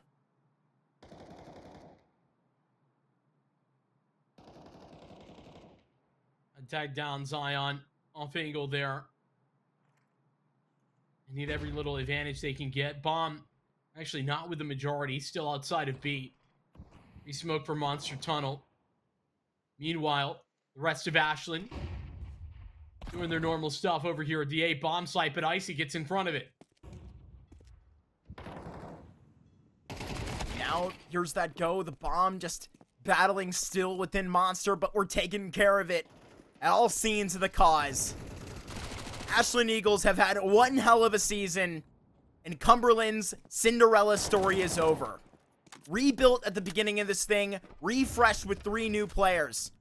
Looking at VRS rules, that's a new core. Call it a new team. They had to build from the bricks and back up to a grand finals in their first season with the new project. Ho around this corner makes it a 1v2. 4 long maps, Vinny, but I think this could be the end. As Peachy approaches, as the MVP of this series, I would call him from the Cumberland side, is up at the top of the smoke and is done. The Eagles soar high in this grand finals, 4 maps deep, but the University of Ashland are here. Your NECC Fall Division 1 champions here in 2025, Vincent. They get it done. The Eagle has landed. And a fantastic way in which to do that as well. I'm truly impressed. I love the way, that you were talking about that as a statement of victory lap. That seems so perfect to me because that overpass is exactly what that was. At the end of the day, Ashland kind of proving that they are such a capable team, that they can reach deep into their map pool down to an overpass. I kind of anticipated that this game was going to be close throughout, but then it would get scrappier towards the end. It was exactly the opposite, and I think that's why Ashland so clearly deserved this victory. That's why they are the champions. Whereas Cumberland, listen, playing with the sub, I got to give them props for how well they played. But listen, that overpass, I think Ashland proved something. Yeah, they most certainly did. I mean, that was a stamp on what was a really great run through this thing. So many times did we get to sit with this team in the crazy games and series much like this, but compacted into one, like, intense mirage most of the time was, what happened with this Eagles roster. But I bet that's a big, sigh of relief for Ho and the Fishman, SML. These players have been working so hard with Zion and Spaz to get this thing done. The number 2 team that they sit with in all of collegiate Counter-Strike, according to College Counter out here, gets it done in the NECC. I love where we end this thing off. I love where Ashland, build themselves back, right, as a team that I think, have for so very long kind of been in the conversation towards the top, but not necessarily in the championship caliber. They get back to that level and they show who they are, what they're made of. That's the beauty to me, Mark. And I think that, you know, this the fact that we saw Morg come out here and show out well despite, you know, some difficulties there in that last map. I think that's also impressive. I'm excited to see kind of where this Cumberland team kind of lands moving forward. But for the Ashland Eagles, I am quite happy with how they end this series as the champions. Is 3-1 and to finalize things. With all that said, Mark, we've done it. That is our season, my friend. It's been a good time. I know, from like where we were at the beginning of September, now it's like flash, we're here and it's all the way gone. But like, I don't know, man. As far as some of the best of fives that we've had, I think that this is by far where we've had, you know, one of the most concise closes. I think that Ashland really had a great one out there to at least stamp it through. And I couldn't be happier to, you know, pull Cumberland next to Ashland from where we were going from the semifinals just, you know, a week before Thanksgiving and then a bit of a break, which, you know, to be honest with you, you know, Cumberland probably really needed, right, to bring in Morg to this project, right, after, you know, in coincidence, to be honest with you, you pull up that storyline, right, the 3 players that they had to bring in at the beginning of this season, right, what's one more in the grand final? They did so well with them. Honestly, big shout out to Morg, played exceptionally well, coming in and calling a great game, you know, dealing with that. Rexo, I feel like, did an amazing job, you know, individual levels, you know, were insanely high by Peachy Vincent, but, you know, maybe they can come back in the spring and get that done, as where you follow that path, the yellow brick road, unfortunately, maybe gets a little bit bloody at the end, but they made it all the way to the grand finals after replacing 3 players at the beginning of the season. I don't think we've ever had that. No, I don't think so at all. One last big congratulations, though, to the Ashland Eagles. They are your 2025 fall champions here at the NECC. Quick reminder, we still have some grand finals to play out. We've got League of Legends that's happening tomorrow, and then on Friday, Overwatch 2 as well. Those are the last grand finals that we have here at the NECC. One last shout out, thank you to our partners as well over at Buy Blue Light and Winzell's Farms. We appreciate them. Thank you so much for watching. We'll see you here next time at the NECC. Peace out and have a good night.